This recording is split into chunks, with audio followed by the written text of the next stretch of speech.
where I sat next to this obnoxious fucking couple. And they were the kind of couple that I'm just like, you lack brain cells by the looks of you. Hello, I just wanted to thank you for clicking on my video, and I wanted to let you know not only do I create content on my YouTube channel here, Class in a Glass, but I'm also on Twitch where I play single-player games, multiplayer games, I do movie reviews, cartoon reviews, and a whole bunch of other stuff. Also, it would be a big help if you can check out my Patreon, where you can gain access to audio commentaries, reactions, and the ability to submit questions for my podcasts and videocasts. And all that content can be found in the links below. In the meantime, enjoy the video. But now I want to get to the nitty-gritty of today's stream chat. The meat, the thick daddy meat of this stream. And that is the Patreon questions from my very generous patrons chat. All right? And I'm going to go in the order at which I have received them. I've gotten a lot of questions for today. I think I have possibly 20 or 25 questions. And I want to give you all a lot of time for each one. So here we go, chat. This is from Thunder Lee Graves, who's in the chat right now. This week, I want to focus on the singles from the latest Ice Nine Kills album, Welcome to Horrorwood, The Silver Scream 2. There are 4 singles from this album, and with that, there will be a random 5th question. Fair enough. Let's get started, and welcome to Horrorwood. Hip to Be Scared, released July 9th. Based off of the movie American Psycho, it follows the character Patrick Bateman, Christian Bale, who is an investment banker by day, but by night, he is a serial killer.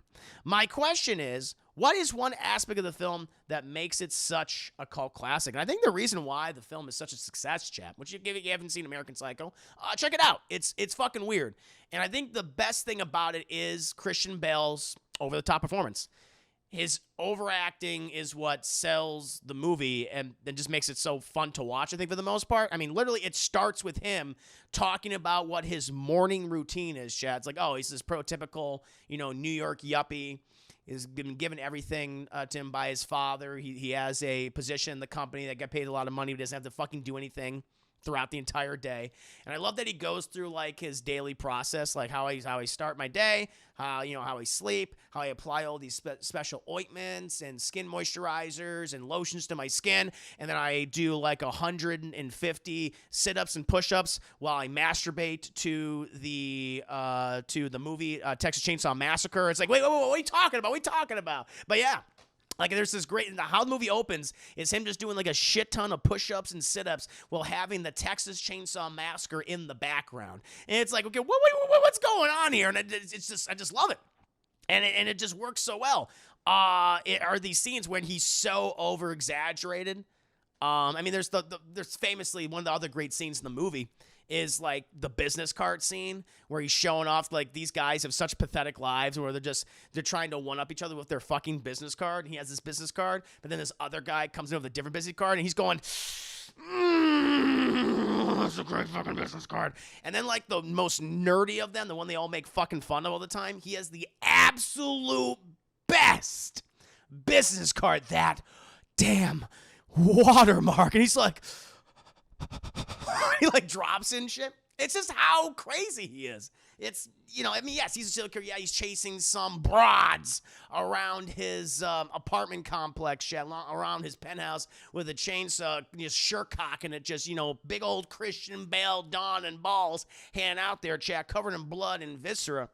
But it's these scenes that really appeal to me. Just how ridiculous is it when he fucking kills Jared Leto and he's just like, let me tell you about this latest song I just heard, and he's like fucking dancing in the goddamn background, she's just doing all this shit, and big Jared Leto, he's so fucked up, he doesn't know what the hell is going on until eventually Christian Bale comes into the accident, bah, and gets him in the head, shit. Or is it actually happening, shit? Is this all in his head? Is he clearly a psychopath, but he's just too much of a punk buster? Too much of a punk buster to really do any of these things. I think that's what sells the movie. Broads! That's what he would call him. He's a very sexist character in the movie.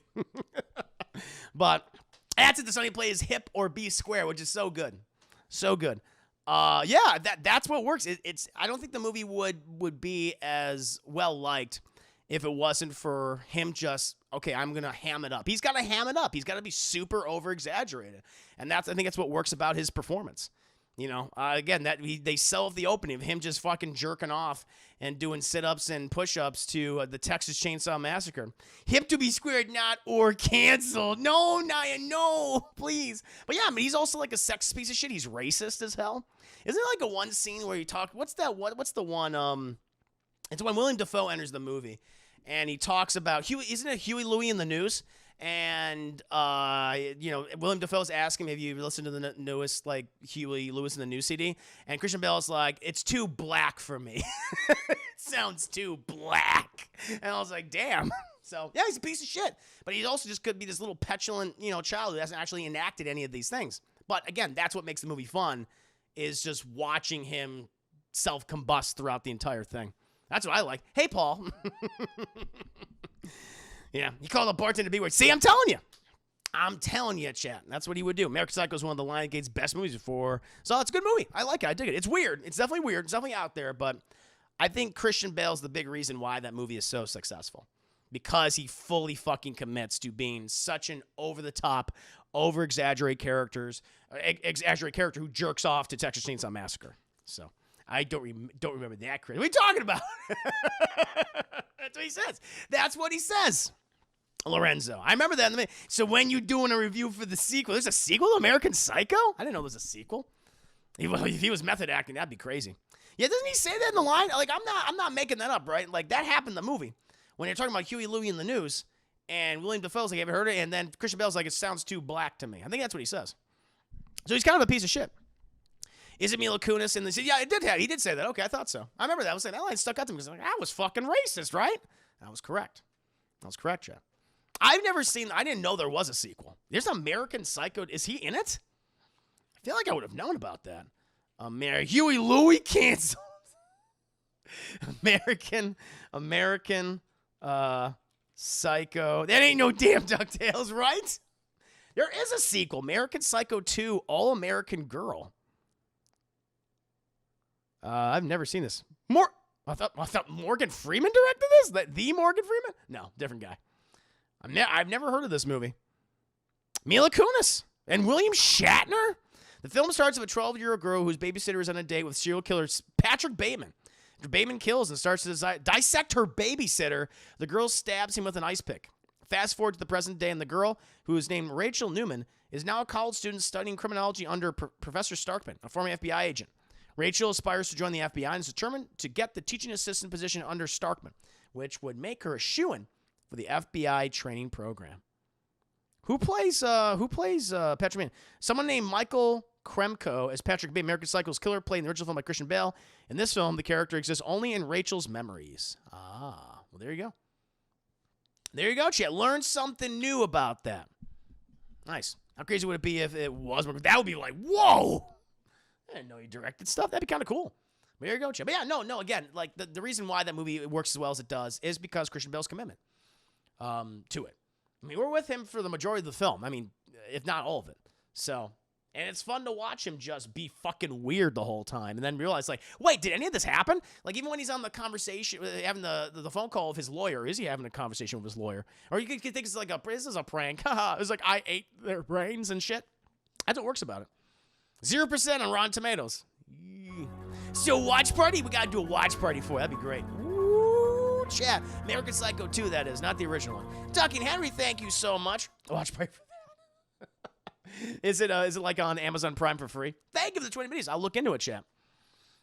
American Psycho 2 is a wonderful train wreck. Enjoy. I'll have to check it out in the future. Nice, chat. But yes, I hope that thoroughly answers your first question, Thunderly. Thank you for submitting it. And now, we're going to go ahead and get into his second question. Assault and Batteries, released August 9th. Based from the Child's Play films, the song plays tribute to the killer doll, Chucky. Brad Dourif, in my opinion, is an incredibly underrated actor. Other than Chucky, what role from another film you think Brad Dourif is fantastic in? Probably his first one. At least his first major film that he worked on, which was One Flew Over the Cuckoo's Nest with Jack Nicholson, Chad, Danny DeVito, and Christopher Lloyd, where he plays the character of Billy Bibbit, who is a patient in the asylum who has a really bad stutter, has a speech impediment. And he's being watched by the friend of his mother Nurse Ratched. And, Nurse Ratched's the character that kind of corrals all the men, keeps them under her watchful gaze. They have to do what she says. But then you have the Jack Nicholson character who comes in there. Oh, God, what's his name? McMurphy. You have McMurphy to come. Thank you. Got a new follower here, Chad. Thank you so much. Funk Master D99. That's a good name, Funk Master. Welcome to stream. Talking about Brad Dourif right now of Child's Play fame. But he's done other roles other than Chucky. But no, as the character Billy Bibbit, and then you have the Jack Nicholson that comes in there, McMurphy, who starts to show the patients, the inmates, if you will, actually helps them emotionally, psychologically, physically, helps Billy, actually cures him of his stutter. And I think Brad Dourif got an Academy Award nomination for Best Supporting Actor back in the 70s. Because the movie came out, I think, the mid-70s or something. And it was a great film, Jay. If you've never seen One Flew Over the Cuckoo's Nest, highly recommend checking it out. It's fantastic. Jack Nicholson, hell of a performance, chat. The actress who plays Nurse Ratched is so good. It's based on an incredible book, which I've also read. And yeah, the supporting cast. I mean, I think it was, for a lot of people, that was like Dan DeVito's first role and Christopher Lloyd, or definitely the one which started to bring them the prominence. So great movie. And 75. Thank you, baby GTG.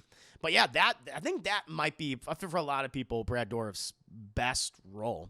She should be part of the conversation when it comes to movie villains. She is. Nurse Ratched is the worst. I mean, you're cheering Jack Nicholson on when he starts, by the end of the movie, when things have gone fucking crazy, you're like, she needs to die. And Jack Nicholson's like, I gotta choke this bitch. And it's the only time I'm like, you choke that bitch, Jack Nicholson. She deserved it, Chet. She was the worst. Oh, Ducky and Henry Stefan, thank you so much for getting us up to Ingenuity. Very kind of you. Very kind of you. Thank you. Hey, baby GTG. But no, Nurse Ratched is definitely up there in terms of some of the scariest villains, just the most hated villains of all time. Does a great job. What's that actress's name who played Nurse Ratched? Didn't they do a prequel series on Netflix called Ratched? I never saw, but it looked really weird. Nurse Ratched. Let me see here, Chad. I'm gonna give her. Oh, that fucking hairstyle too. Also called The Big Nurse. Where was the actress who played her? No, I don't want the Ratched TV series. I want One Flew Over the Cuckoo's Nest. Jesus. Big Read. No. Here it is. Here it is, Chef. Finally. Louise Fletcher played Nurse Mildred Ratched. Ugh. Yeah. Fantastic role, though. The only reason I remember that year was because Shanta came out the year before. Oh, really? Goddamn, Nicholson. He was killing it back in the 70s and 80s, Chad. So many great movies back then. He was in Dude, too. Who? Jack Nicholson? He was getting high in that spice. Oh. But what's the rest of the Brad Dourif. So yeah, definitely his role as Billy Bibbit. A couple other ones, chat. Played the super racist sheriff in Mississippi Burning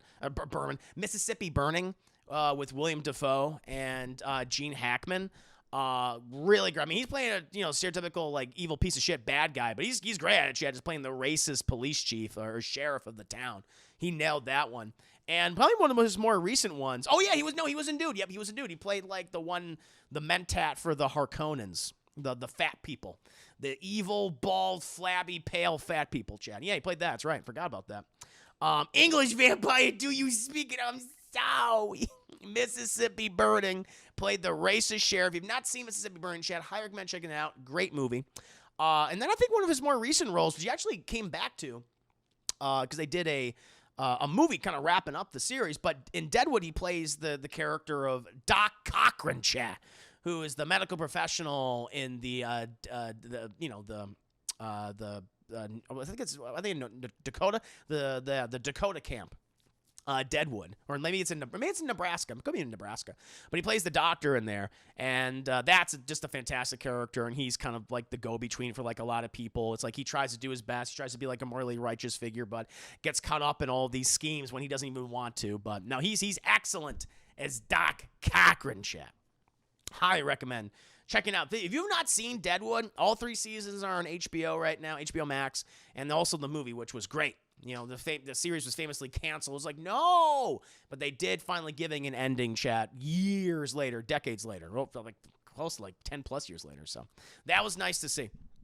That was nice to see. So just wrap it up, Chad, in terms of, other than Chucky, which might be his most famous role, definitely his most well-known mainstream role, of course. And he played the Charles Lee, the actual guy from the original Child's Play, who then puts his soul into the doll of Chucky. And that was him as well. But other than that, other than Chucky, Chad, definitely Billy Bibbit, One Flew Over the Cuckoo's Nest, the racist sheriff in Mississippi Burning, and Doc Cochran from Deadwood. Chad does a great job. But he's been in other things, too. I know he's in Critters 4. He was. I recently watched him in Alien Resurrection, chat, and I will say, I'll give it this. He was the first character in the franchise who wants to fuck an alien. Like, there's a scene in Alien 4 Resurrection where he is just lusting after one of those aliens, like in the xenomorphs in like this enclosure, where he's putting up his fucking face and going. Like to the glass and going, his kissing. It's like, dude, what are you doing? So he wants the fucking alien like really bad in that movie, chap. You're like, yeah, you buy it. This character, but like, I could see this guy, you know, jerking off to H.R. Geiger designs like any day of the week. So don't worry, chat. I'm going to give you a breakdown. I'm going to give you a scene by scene breakdown, chat, of Brad Dourif wanted to fuck an alien in Alien Resurrection, chat. Ooh, it's going to be a nasty one too. It's not going to be one of those, no, like, oh, that lovemaking was so passionate and so fun. No, it's going to be a hate fuck. That's what it's going to be, chat. He ruled 34 the Alien. He was the first guy to rule 34 the Aliens, chat.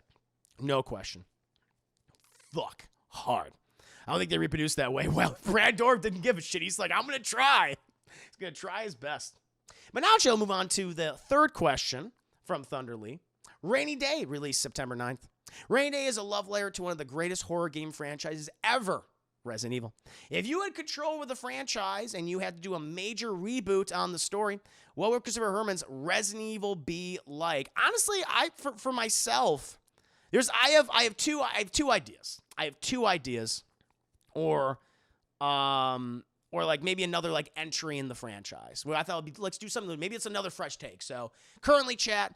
We're in the middle of, we're getting all these remakes right now. We had Resident Evil 2 remake. We had Resident Evil 3 remake. We're going to eventually get 4. We just had the release of Resident Evil 8 Village, which I really enjoyed a lot. One of my favorite games this year.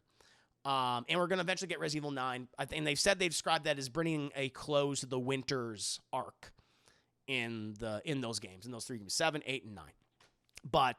And I have an idea for what the 10th one would be. But at the same time, if they want to still do these remakes, I would really like to see a Resident Evil 1 remake. And we have gotten one. We had the GameCube one, which has been ported to different consoles ever since then, like the 360 and the PS3 and then PS4 and Xbox One, all those. That we do have the HD remake of one. But I would really like another remake of Resident Evil 1, but done the style of Resident Evil 2 or Resident Evil 3 remake.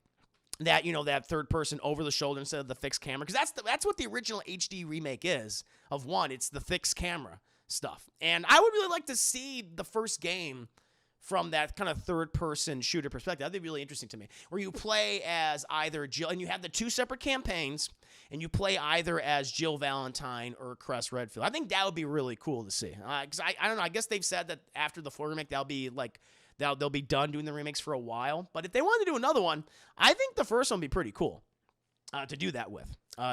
You know, in the same style which you've been doing. And that is a beloved game. So, you know, you already have an audience baked in. I think it'd be cool. And it would be a great way for people to experience that first game who are not fans of the fixed camera perspective. Because that can be a turnoff for a lot of people. And also the tank controls, which they did improve in the remaster, but it's still a little hard to control. You know, it's a little obtuse. And so if they wanted to like make it a little more accessible, a little more mainstream, then go with the 2 and 3 and later 4 remake style of gameplay. But if I had control of the franchise, and so like let's say we finish the Winter's trilogy up with 9, and so now we're going to do Resident Evil 10, but it's going to act as kind of like it's a new era of Resident Evil. I think it would be really cool for Resident Evil 10 to bring back a character we have not had in quite some time. And I would love the main protagonist, or at least one of the 2 main protagonists, be Carlos Oliveira, who was in Resident Evil 3, which you have not seen since the events of Resident Evil 3, chat. And my Resident Evil would take place in South America. So for those of you who might be unfamiliar with the Carlos Oliveira character, which again we don't really know much about him in 3, he's a mercenary that works for Umbrella, who is under the impression that Umbrella is a good company and they want to do right by the American people, but actually he learns that they're pieces of shit, and he's like no, and he works with Jill to stop Umbrella and what's his name? Mikhail, whatever the fuck the evil guy, the evil Russian guy. And they escape from the city chat before the United States, bombs that shit with a nuclear weapon. And then he's gone.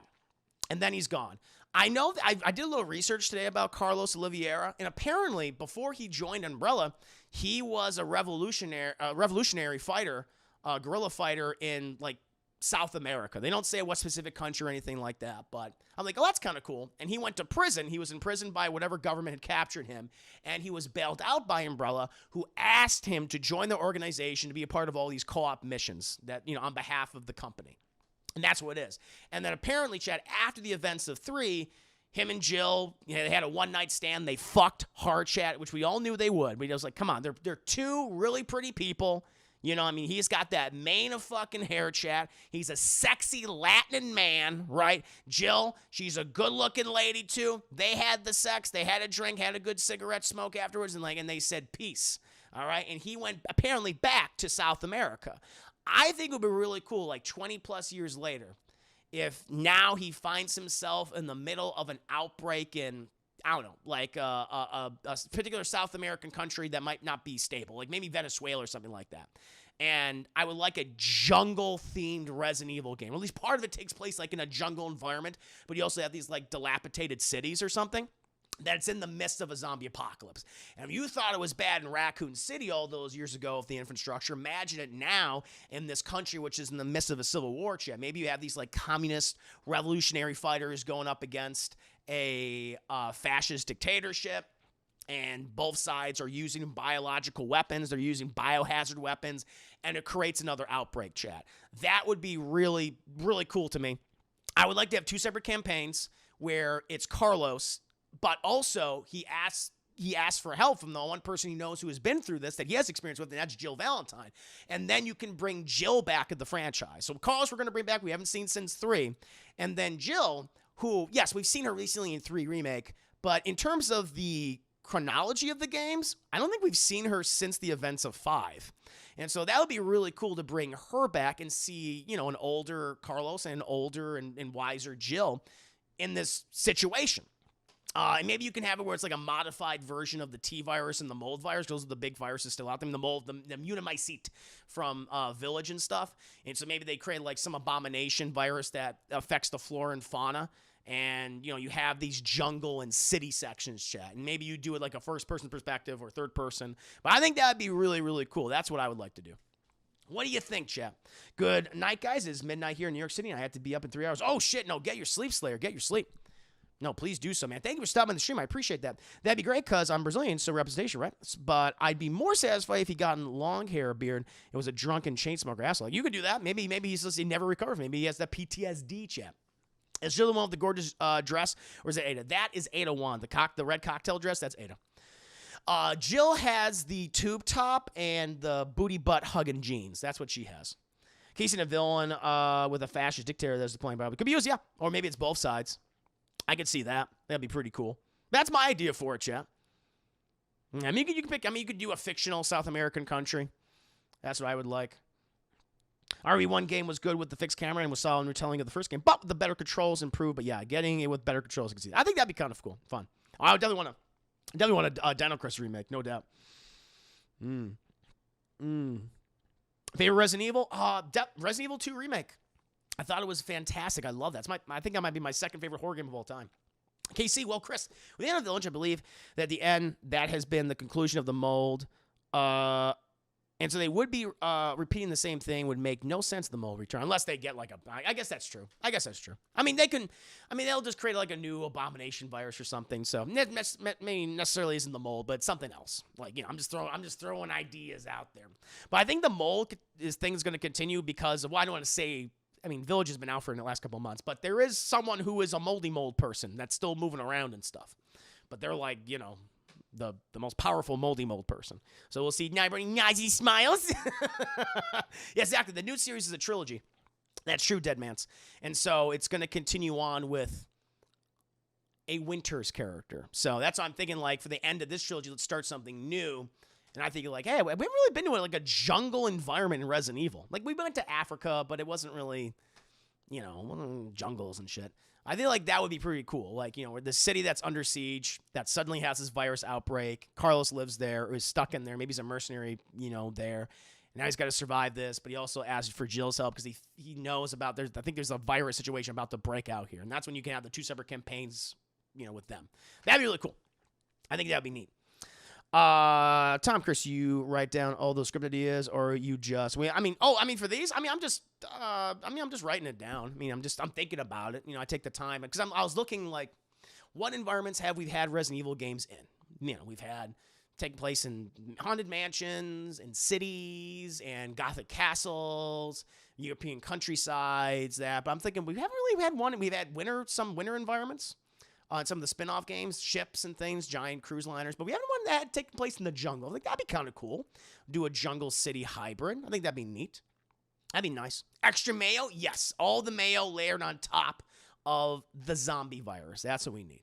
So, but yeah, I usually write down a couple notes when I'm just thinking. That's what I'm kind of referring to right here. You have different, zombie types. I think like maybe they return the plant zombies that we saw in Resident Evil 2. And remake. That were really cool because maybe the virus affects the vegetation. And could you imagine like an abomination jungle monster? That'd be kind of neat. So that's what I would do, chat. Well, yeah, because the only real molded person left is Rose, who's Evelyn's perfected form, as it was laid out. Also, they showed that Rose is aging. So she's raging happily too. Okay, yeah. So I think they'll they're going to do something with that character. Yeah, for the 9th game. But yeah, I would either do Resident Evil 1 remake, in the style of 2 or 3 remake, or I would do Resident Evil 10, new environment, but bring back old characters that you haven't seen in a while. And I would like to see an older Carlos or an older Jill. I think that'd be neat because we haven't seen Carlos in years. We haven't seen Carlos in 20 fucking years, really. Yeah, we saw him recently in 3 remake, but you can use that same voice actor who did him, who was also doing Chris as well. And we can also still use, Jill, who's older, which we haven't really seen chronologically since the events of 5. So I think that'd be neat. And Ursula crushes 2 and put some mold, and you'll be done. Bake, put in the oven, take it out.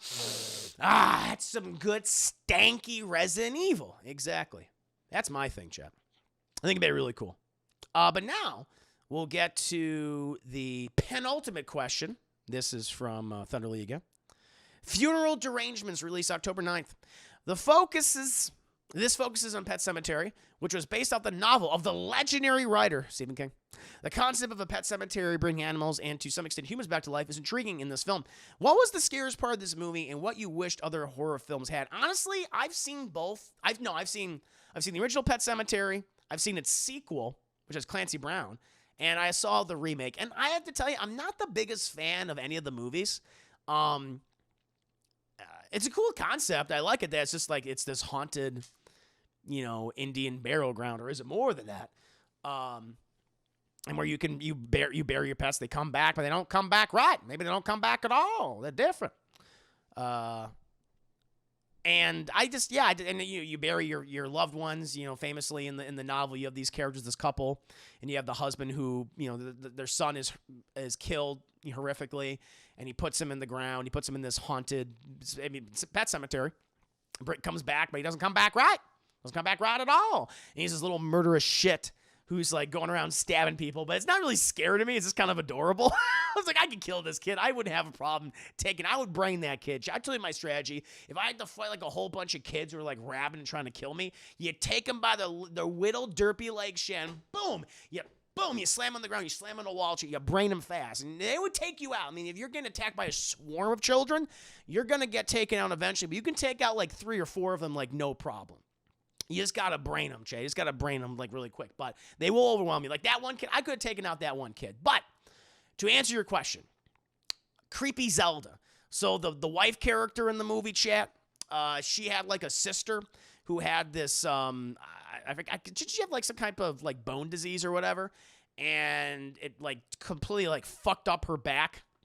And she was, like really grotesque looking, and I forget what it was, but she had that bone disease, and for whatever reason, they're like, well, if you have a bone disease, you look like Schmeagol from Lord of the Rings. And sister's like, hey! And it was like horrifying and shit. And then she like couldn't like feed herself or anything because her bones were so like misshapen and whatever. It's like a horrible existence.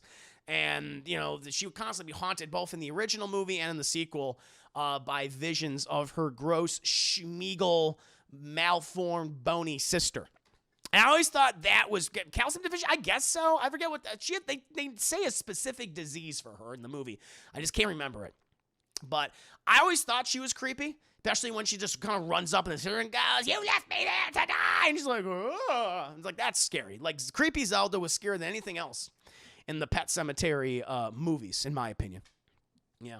Holy shit, Chris, you thought this out. I do, Doug and Henry. I do, man. I think about this kind of shit, man. I do. I mean, you never know when you're going to be attacked by a shit ton of kids. And it's like, I know that if I'm overwhelmed by, let's say, a kindergarten class, like 20, and they're rabid, they're probably going to kill me. You know, if I have nowhere else to go and they corner me, but I'll take out like 4 or 5 of them. But then the next 15 will like, they'll gnaw me to death or something. That's inevitable, Chad. I know my limit. I know my limits, Chad. You could punt them. You could definitely punt them, but eventually they'll start grabbing your legs, and so you got to use your arms at this point, and then you brain them. I think of the Pet Sematary movies and the Carrie movies is kind of the same vein where I wish someone could take the best elements of each movie, combine them into a coherent whole. Because I think the originals and remakes each have things in order to don't really capture what makes the original stories scary. Yes, I agree. I mean, I like Carrie. I like the original Carrie. It's not my favorite Stephen King movie, but I like it. I think it's better than the Pet Sematary movies, but yeah, I don't think that's been adapted well, in my opinion. Tom, hey, Christopher, I got 7.4 thousand channel points. Can I redeem it for a juicy dance? Juicy dance? I mean, that's for the voting, my friend. Do it for the voting. Yeah, take out as many as possible. Exactly. That's what you got to do. You didn't think Zombie Clancy Brown was cool? I have not listened. I remember Zombie Clancy Brown. I don't remember, but I know he's in it, but I don't know what else he does. Isn't he like rotting for half the movie, just being gross and shit? I think the bodies are still like rotting and everything. I did the math. I think I can take out about 35 comfortably before I get overwhelmed. I mean, you say that. I'm putting mine low. I'm gonna say 4 to 5, maybe 3 to 4. You know, Orion's Angel. The Last of Us is coming to Steam.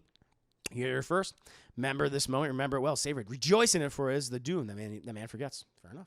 A lot of those PlayStation games go into the PC, my friend. Darksley, Chris had experience with this in Children of the Corn. Exactly. Yeah, I talked about this. You know exactly what I'm talking about, DT Darkslayer. You got to kill those kids quick, chat, because they will overwhelm you. They will overwhelm you. Oh, Lord. But yes, creepy Zelda, creepy, weird, humpback, bony Zelda is definitely the scariest thing from either Pet Sematary. Alec, good to see you. Hope you're doing very well. And now, chat, the final question, the last one from Thunder Lee. My 5th question is not based off any song from the new album. That will be next week. Seeing how more and more fans like Spencer Charnas, the leading man from Ice Nine Kills, or other things. My question is, why do you think horror inspires so many people to go out and create movies, music, video games, etc.? I think that there is just this innate thing where we like being scared can be fun, you know? In a controlled setting, not like going through horrific experiences like those are like obviously that's legitimately scary, but like when you're in a controlled environment and where it's like hey everything's fine, but you can still like get like a bit of an adrenaline kick by watching certain things, like that's fun, and it can be thrilling, it can be dramatic.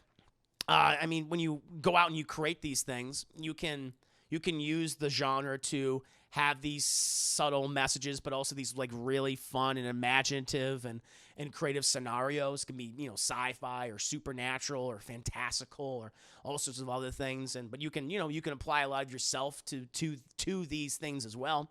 But also just being kind of bigger than life. And I think like the reason why you have like a lot of people like when they start becoming filmmakers or they pursue maybe a career in filmmaking, a lot of them gravitate towards horror. Because oftentimes, one, they're popular. Horror movies have always been consistently popular, chap. Depending on the subgenre, of course.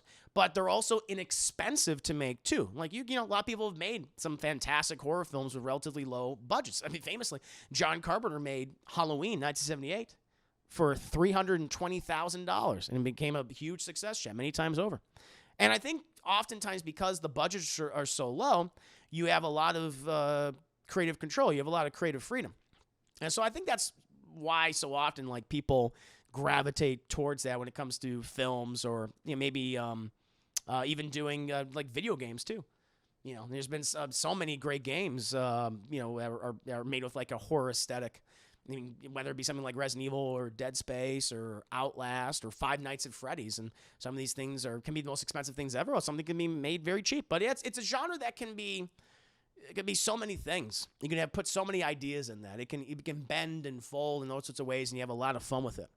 So I think that's why it works so well, personally, for me. Yeah, J. Garber, one of my all-time favorite filmmakers, and his early work, especially James Wan as well. Chris Ayres plus horror is just as good. Genre to flex your filmmaking muscles because it's one of the few genres where the quality of the filmmaking can either make or break the movie, because that's what the scares depend on. Odds are, if you're a good horror director, the skill will translate. That's true. How they're drawn, we've seen them, but even with someone like James Wan. That's right. John Carpenter. If you watch a horror movie without coming up with a contingency plan against the threat, why are you even watching? Exactly. So yeah, I think it's just it's a good entry point for creative people, where you're getting accustomed to a genre, but you can also put in all your different ideas and your philosophies and opinions. Be able to be subtle with them. That improves your skills as a filmmaker or even a writer. I think that's cool. I think that's fun. Yeah. So definitely that. I think that's why a lot of people gravitate towards it. But now, chat, thank you, Thunder Lee, for submitting these questions. I do appreciate it. I forgot I had my tea here, chat. I've been drinking. Now it's cold tea. Oh, boy. But now, I want to go ahead and move on to Emily Coon's question, chat, also known as Alex. I want to call her Emily. Thank you, Emily, for being a subscriber on the Patreon. Thank you for submitting these questions. You have infinite money, I wish, and you decide to make your dream horror movie starring video game characters. Since Halloween Kills is filled with dumb characters, I figured the same can apply here. How would the plot go? I mean, honestly, we're talking about this video game characters. In general, I would like to be the guy. Personally, I would like to be the guy. DT Darkslayer, heading to bed. No problem, DT Darkslayer. Have a fantastic evening. Thank you for stopping by the stream. I do appreciate it. Have a fantastic night. Sleep well. Sleep well. And for everyone who's been with me right now, I hope you've been enjoying the Q&A chat. I'm providing them thick, girthy, well-endowed answers, chat. I'm a man of my fucking word. But honestly, I would like to finally do a good adaptation of the original Resident Evil. One of the things that has bothered me about this new movie that's coming up is that they seem to be like, we're making all these references, and we have the mansion, and we have these characters. I'm like, okay, that's cool. But then they're overextending themselves by also including the story from Resident Evil 2, which these two storylines take place months away from each other. Like, it would have made more sense if you had, I never would, but if you had to combine stories, then Resident Evil 2 and 3 would make more sense, because they literally happen on the same day. I mean, Resident Evil 3 happens just before, during, and just after the events of Resident Evil 2. And so that's the one that's like, well, that one makes more sense. So the fact that you're doing an adaptation where you're combining both these stories, which is like, this is not, yes, they connect to each other, sure, but they're months separated. That doesn't make any sense at all. And it's so much fucking material. And you have so many sets. And you can tell, the reason they're doing so much, and I feel like it's straining the movie. Because you even look at like the CGI, it's like, this CGI looks like shit. It looks awful. And it's like, and I feel like you could have consolidated. You could have consolidated and like, hey, let's just focus on the first game. That's the first movie. Let's set everything in the mansion, and let's use everything to the best of our abilities instead of stretching ourselves so fucking thin. And and I think that's being showcased in what we're seeing in the trailer. It looks cheap. The sets look cheap. The mansion looks cheap. The outside of like the police station, these buildings look like fucking styrofoam, and like that's a problem. That's a big problem. Like, I don't know. I mean, yeah, yes, it quote unquote looks like the game, but it looks like a cheap version of the game. And I felt like if you just focused on one, you could have spent money in the right places. So I would personally like to do an actual adaptation of just the original game. That'd be my thing. And what characters would I cast? I would have the cast from the first Resident Evil game. I would do Jill Valentine. I would do Chris Redfield, Aber Wesker, Barry Burton, Rebecca Chambers, Richard Eichen. Richard gets forward by a snake. And you can bring in like some of the other characters too. Kenneth, of course, Jack Kenneth, and Esteban. I think Esteban's another guy. But that's what I would do. And I have my casting. I have casted at least the main players. So everyone from Jill Valentine to at least Richard. So I got like 6 people who I would cast in those roles, Chad. But let's go down the list. These are the actors I would have play these very famous, iconic video game characters, chat. Jill Valentine, lead character of the movie. Probably secondary lead is Chris Redfield. Let's go with Jill for right now. Jill Valentine, I would like to cast Mary Elizabeth Winstead in the role. She's been in many genre films before. She's been in horror. She's done sci-fi. I think she's done action films to great effect. I think she would kill it in the role of Jill Valentine, chat. She'd be confident, she'd be intelligent, she'd be sexy, she'd be a badass, and that's what you need for Jill, chat. And she would rock that beret and them booty-hugging jeans. There's no doubt about it, chat. I would like to see her go up against the horrors of the Spencer Mansion, chat, the Oswald Spencer Mansion. She'd kill in that role. Secondary lead with Chris Redfield, chat. I would like to cast Tyler Hoechlin.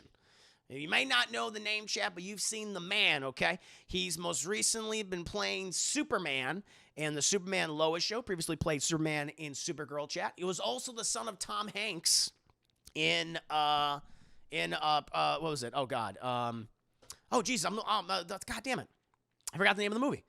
Help me out here, chat. That great movie. Oh, God damn it.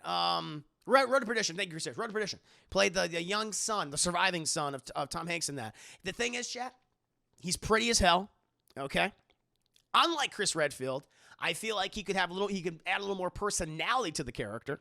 Because Chris Redfield is he's a bro. He's a dude bro that punches boulders. And I want Chris Redfield to be like, oh, that's a good fucking guy. I want to hang out with him. And Tyler Hoechlin feels that way because that's the way he plays Superman. It's like, that's the Superman I want to be protecting me always. This guy flying around the world, he's got that fucking smile. He's got that wink. He puts his hand on your shoulder and says, it's going to be okay. And I think that's what Chris Redfield needs to be. He needs to be that guy. And I think Tyler Hoechlin, I would take some liberties with the character to improve his personality, and I think he could convey that. I think he can be that guy. Just like he's the guy you want, behind you. He's the one you want to watch your six. And I feel like he would have a good dynamic with Mary Elizabeth Winstead's Jill. You would buy them as totally platonic partners. I mean, they would fuck, chat. I mean, how can they not? They're both two very pretty people, but I think he would capture a new version of Redfield very well. He'd be charming, which Redfield has never been. But he would also punch a boulder, that boulder-punching asshole. I would still have a reference to the boulder. After that, let's go down, chat. We got to get that villain in there. We got to get Albert Wesker. But we don't know he's a villain until the third act. But we fucking know, because he wears sunglasses outside in the dark. That's villain M.O., chat. That's the modus operandi of the villains. They're wearing sunglasses indoors and outside in the dead of night. That's a bad guy. They should have known that beforehand, chat. But he has this facade, like, I am the leader of stars. But he's not really, chat. He works for the fucking Spencers. He knows all about making them viruses. But the person I would cast is Albert Wesker, chat.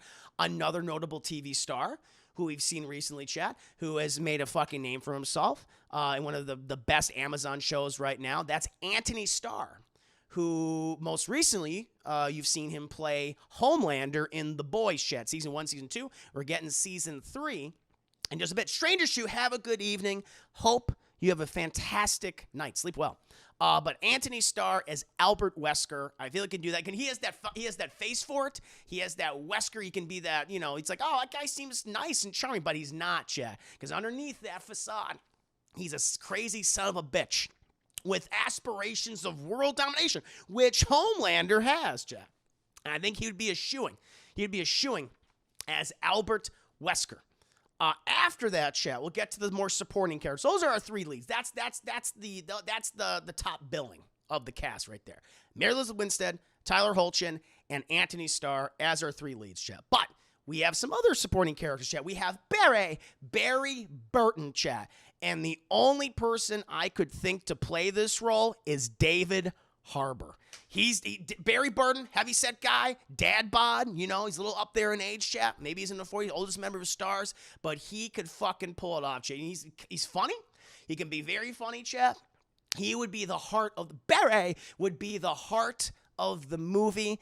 And I feel like David Harbour could pull that off, chat. He's kind of the heart of Stranger Things. I thought he was great most recently in Black Widow as Red Guardian, chat. I think he would kill it in that role. David Harbour as Barry Burton, chat. The people say who I look like, or I'm morphing into. I am morphing into David Harbour. And so I want some me representation right there. That'd be my choice.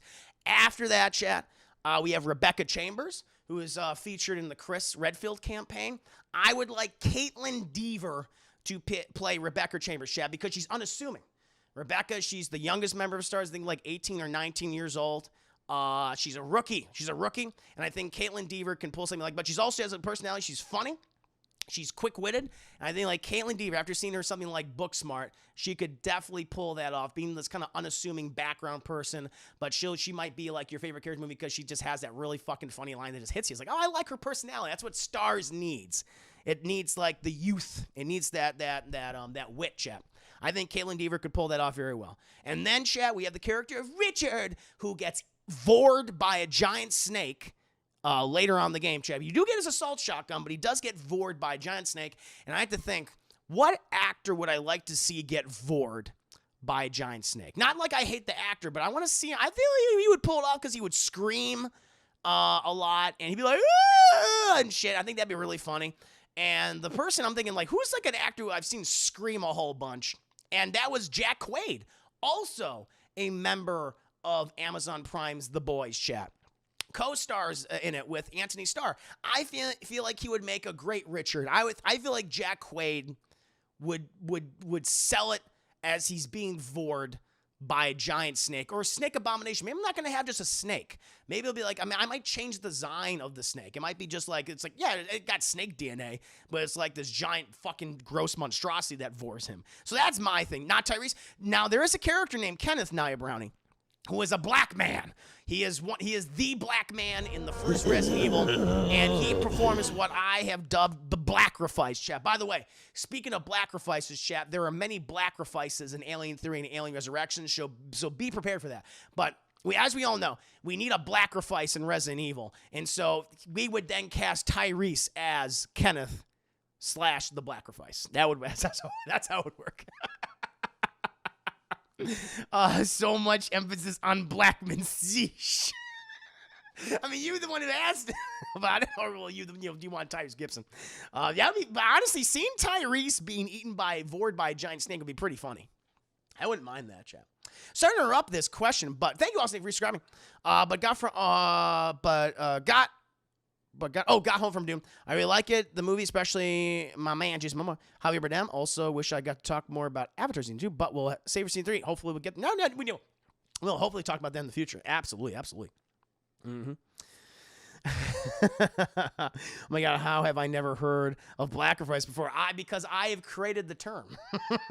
I have created that term. Because we always hear about, yes, the black guy dies in the horror film, the minority dies in the horror film. They're never one of the survivors, of course. But I have dubbed this now the Blackifice. Canceled. Oh, I'm not getting canceled. I'm telling you what it is. I'm not saying it's a good thing. Believe me, I'm not. But I've just noticed, and it's used typically in a lot of horror films. See, the black person usually will not just die. That I did notice. You usually have characters that just like, oh, they die when they wander off or something. But when black people die in a horror film, it's a particular type of death. And that death is usually because they are sacrificing themselves in order to save the pretty white people. Okay? We see this most recently. I've seen this in Alien 3, where, Charles Dutton's got to sacrifice himself to save Sigourney Weaver. And we see this again with, I don't know the guy's name, but I'm going to call him the guy with the dreads, who sacrifices himself to also save Sigourney Weaver as well. So they do the same thing. They usually do not just die in the movie. They usually, sometimes they just do, but a lot of the times you see, like, I have to sacrifice myself for my best white friend. That's usually how it goes now. I've noticed this, Chad, especially recently. This sassy black magical Negro receptionist doesn't approve. This is Nia Browning. I don't approve of it either, Nia Browning. I don't like it either. Oh, Corey wants to what? He would agree with me. Usually go out first. Usually, I don't know. Yes, that's sometimes. They usually either go out first and they die regularly, like, ugh, or Blackifice. That's what it is. Oh, that was such horseshit. Oh, I know. We'll talk about it. We'll talk about that, man. Alien 3, Alien 4. Only rappers live except Redman, Seed, and Tree. That's true. He get disemboweled and see a Chucky. He got. The black guys always dying when realistic they get the hell. They would leave.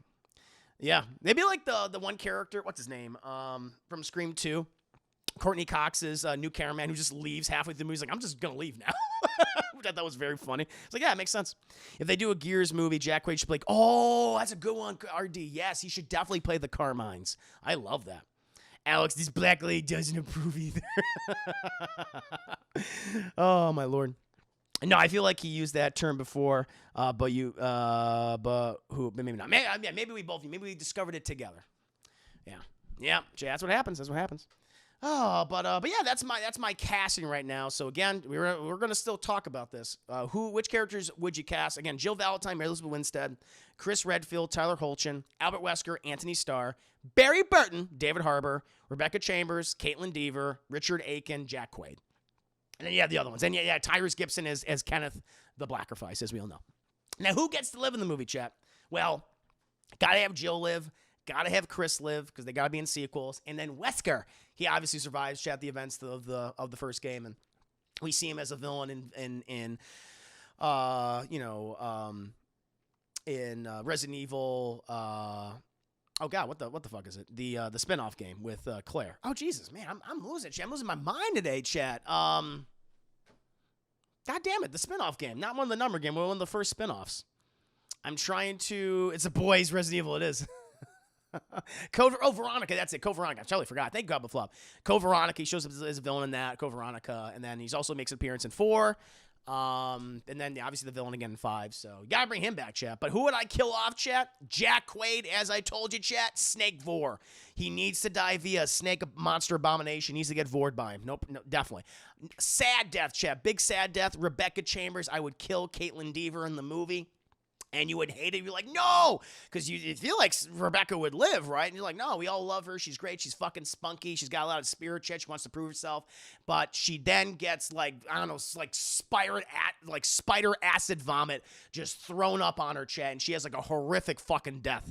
And she's like running around like covered in spider vomit and just like gets mauled by like a whole bunch of giant zombie spiders. So I want her, it's just like, whoa, because I want you to be shocked by like a death. Like Jack Quaid, Snake Vor, obviously he's going to get vored by a snake. Would not expect Caitlin Dever to get like vommed on by a spider and then melt and then get like mauled to death. So that's big on my list. I would kill Barry Burton.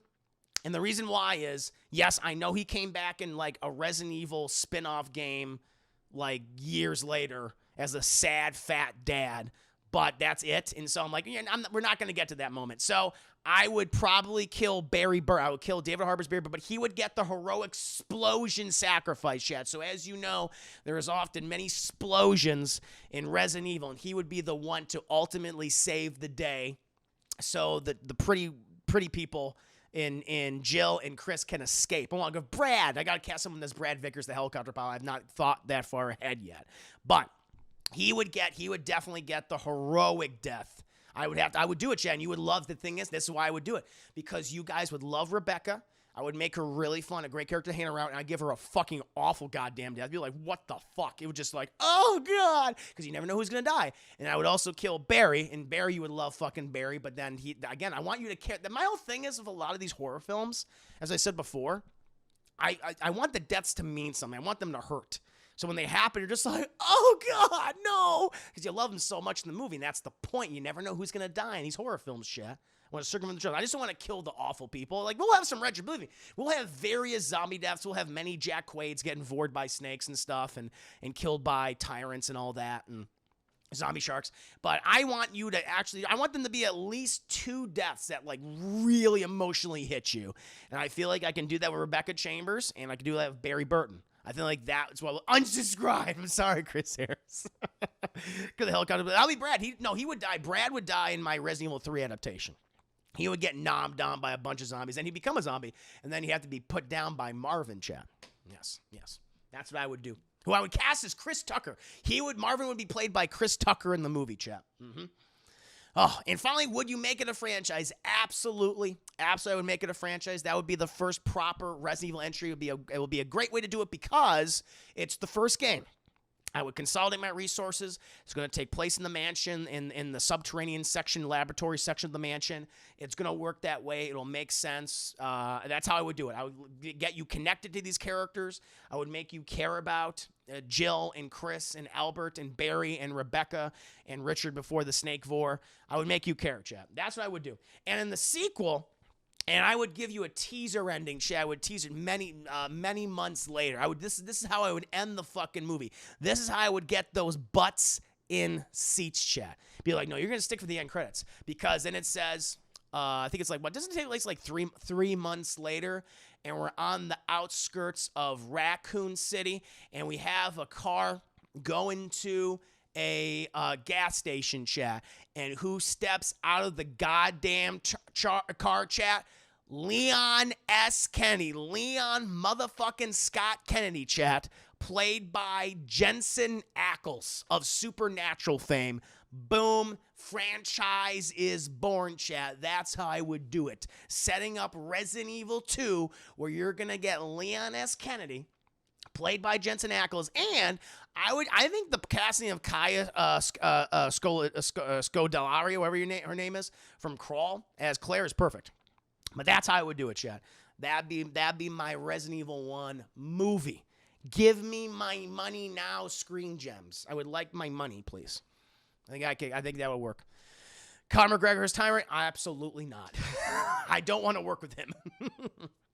Chris, the man of God of War movie. Who do you play Kratos? I don't know, man. That's a good question. The guy that's playing him now. Make it all CGI. That was one of the worst parts of RE3 remake was the bad rush death of Brad when the original game gave him a much more impactful death. That meant something. Oh yeah, they didn't give a shit about Brad in RE3. Although who gives it? But in reality, who really does care about Brad? Oh my lord. I think you're answering my question. Of course, thank you, Emily, Alex, thank you. Like I said, I want to give you thick, girthy, well-endowed, robust answers. I'm just going to give, yes, no's, or maybes. I want to give you a lot. I'm going to give you a lot. So I hope you liked my scenario for Resident Evil 1 chat. I was with you until Caitlin Daver death, and she would have that would be the death people would be like, oh my fucking God, did you expect Caitlin Deaver to get melted by spider vomit and then mauled by 12 spiders? No one would fucking expect that, chat. No one expect that. And that's why everyone would be like, oh my God, it just hit me to my core, hurt my heart. It would tug at the heartstrings, chat. Literally, because the spiders would be tugging at her heartstrings as they rip it out of her melted acid body. So there you go. Newsy Ducky, I am Rebecca. No! Casey, Barry's got to be fat and sad, Dad. It's true. Well, he will be. He will be in the movie still. He'll still be fat and he'll still be sad. There's no doubt. This isn't winning me over. What are you going to do? Can't win them all, Jacko. But I think that's how I would do the movie. I think I would get some recognizable faces, but not ones where it's these are because I didn't want to go for A-list and super. I don't know if you want to consider A-list, but I just try to fit okay, who do I think is out there that I can is affordable, and that I think would have a lot of fun with the material. And I feel like these people would do a good job. They would have a lot of fun, and so I feel like I casted this well. But there we go. But now, chat, we're going to move on to Duck and Henry. Stefan, I believe you're still in the chat, Stefan. Stefan Henry. Hello, Chris. How you doing? This week you reviewed the Madea Boo Halloween movies. Shudders. Jesus, you're just dedicated to your craft. I am, man. Anyway, here are your questions. Question 1. Madea isn't exactly a fatsuit character, but she acts like one. Yes. Have you ever seen a fat suit legitimately work in comedy for you? I'm not going to make this easy on you, so you got to do more than the Nutty Professor here. Now, listen, I'll tell you this. Let me just say Nutty Professor, but I have two other ones. I do have two other ones. Listen, Eddie Murphy's the Nutty Professor remake, I think is actually really good. And I think he acts his ass off, not only as Sherman Klump, but the entire family. Those scenes when it's literally just him at the table. I know you had the fat kid was also there, but it's mostly just him talking to himself. It's actually really well done. That scene legitimately holds up and it's really funny. And I do like the clumps. I'm like, this is pretty incredible. It showcases his talent. And so, I mean, that would be my answer because I think there is some legitimately good writing there and it is funny and it works.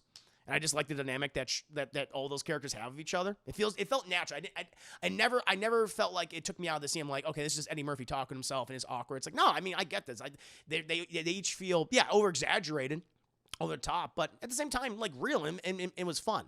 So Nutty Professor, but okay, my two other picks would be Jiminy Glick, which is a character created by Martin Short. Now, I don't know if you guys are familiar with Jiminy Glick, but Jiminy Glick is like this, like, very obese, but super ostentatious and like, hello, everybody, I'm talking to this new person. He's like an interviewer. That's what he is. And I've always really liked Jiminy Glick. And I just like the way he, like, asks, like, he interviews, like, regular people. I mean, actors and creators and, professionals in various fields. And I've always really liked the Jiminy Glick character from Marshall. He occasionally like brings it back every once in a while, but I really like Jiminy Glick a lot. And the other one, most recently, Chat, and it works on multiple levels, both as really funny, but also like, oh shit, I never really seen you examine depression in this way, especially in a big budget superhero movie. But Fat Thor, with Chris Hemsworth playing Thor, but who has gained weight because of his depression. I mean, when we see Thor by the time we get to Endgame, he's lost so much. He's lost his father, he's lost his mother, he's lost his brother, he's lost his homeworld. He feels guilty for not being able to save the universe when he could have killed Thanos or tried to kill Thanos. And he's indulged in food. And I think a lot of the times in movies, it's like, look at the funny fat guy. But I kind of, and that's what initially is at first. When we're like, we're laughing at Fat Thor. He looked like melted ice cream. He's eating guacamole on his belly. It's like, that's funny. But then when we really get into it, it's like, he's like really sad. And he's really self-destructive. And you realize like how much he's lost, and he's just not his prime anymore. And even that movie's not his prime. And I really like that. Like they could have just made him constantly just joke. And they do a lot of jokes at his expense, but they do take the time to also talk about him, about this problem that he has. And I think that really worked on multiple levels. And so Fat Thor was great, both as a dramatic character, but also as a comedic character at the same time. And going through the ring with that PTSD. Yep. It's a fatties for a two-trip. I was not, probably not. It didn't really work for me. It was like, it's so cringy because it's totally like, hey, it's a bunch of fat people. That was when Eddie Murphy said, I can make a shit ton of movies just making fun of fatties and just me being a fat suit. And that's what that felt like. It was just like, oh God. Thor just gained that pandemic weight. Don't judge. I ain't judging. I'm going after him at all. He's hurting. But now we'll move on to question 2 from Stefan. Tyler Perry's characters lack, what's a nice way to put it? Nuance. What characters in comic media do you think of when you think of subtlety and nuance? Number 1, Chat, the entire cast of Shrek. As we all know, Shrek is an ogre. And what do ogres have in common with onions, Chat? They have layers. And Chat, we as humans also have layers. Humans are like onions. Ogres are like onions. Holy fucking shit. We are like ogres. Ogres are like humans. Chat. Boom. We're the same thing. Luke, the boss, thank you so much for how many? 10 biddies? I think of the 10 biddies. It's a point about bidding. Fat Thor was in. Oh, man, I agree. I like that. I thought it was really fun. So definitely, no, really, the cast of Shrek. They're very nuanced. Yeah, very nuanced. Especially the Shrek character. But no, if I had to pick some other ones, I think the entire cast of Seinfeld, everyone from Jerry himself to Kramer to Elaine to George, I absolutely love them. I mean, it's always like the big comedic bit. It's just their conversations and how through just like talking to each other, like whether they're at the diner or Jerry's apartment, you realize like what pieces of shit they are as human beings and how they get everything they fucking deserve in that series for just being awful people. But you're still charmed by them because they're so grounded and realistic. They're not being super over the top with it. It's just a lot of the humor from Seinfeld comes through the conversations and that subtlety. And I think that's why that show continued on for so long and why it was successful and remains successful to this day, Chad. In syndication, it's huge. It made fucking Jerry Seinfeld a billionaire. It made, man, I'm not remembering names today, Chad. The co-creator of Seinfeld, chat. Oh my lord. Curb Your Enthusiasm guy. Hold on, give me a second here. I'm losing my goddamn mind, chat. Larry David, Jesus, like Larry David made him a fucking billionaire. I think that's what worked. Hade, thank you so much, Hade, for the 8 biddies. It's that conversational comedy that works so well, but it remains so funny. But it's subtle. And also, I would say to an extent, Edgar Wright's, a number of Edgar Wright's movies and his characters. Like, I think the dynamic that Simon Pegg and Nick Frost have in Shaun the Dead and also in Hot Fuzz, I love that. I mean, yes, they have, like, you know, Shaun and Ed in Shaun the Dead. Yeah, they'll have a fart joke, but there's meaning to that fart joke. We recently talked about this on our Shaun the Dead Discourse, episode 3. Please do check that out. Like, there's this, you know, recurring gag in the movie where after, you know, Shaun's talking to Ed and saying, like, can you just do this? I just really need you to do this for me. He's like, I'm sorry, Shaun. And he's like, it's okay, it's all right. He's like, no, I'm sorry. And it's because he just farted. It was a silent but deadly fart. He's like, oh, you got to stop doing that. It's like, I'll stop doing it when you stop laughing, chat. And he's like, oh, it's a fart joke. It was funny. He's like, oh, it's a good fart joke. But then when we get to the end of the movie, the fart joke becomes not only, it's still funny, but it's also so incredibly sad, chat. So sad, where at the events of that film, they tried to take refuge in the Winchester, chat, but it all went tits up. It all went ass up, chat. It's like it was a nightmare. Ed's been bitten. Shaun and Liz are down the basement at this point, and, you know, Shaun goes to Ed, who's, you know, bleeding out, infected with zombie germs and shit, and, you know, Ed's just, like, talking to Shaun. He's like, Shaun, I just want to tell you I'm sorry.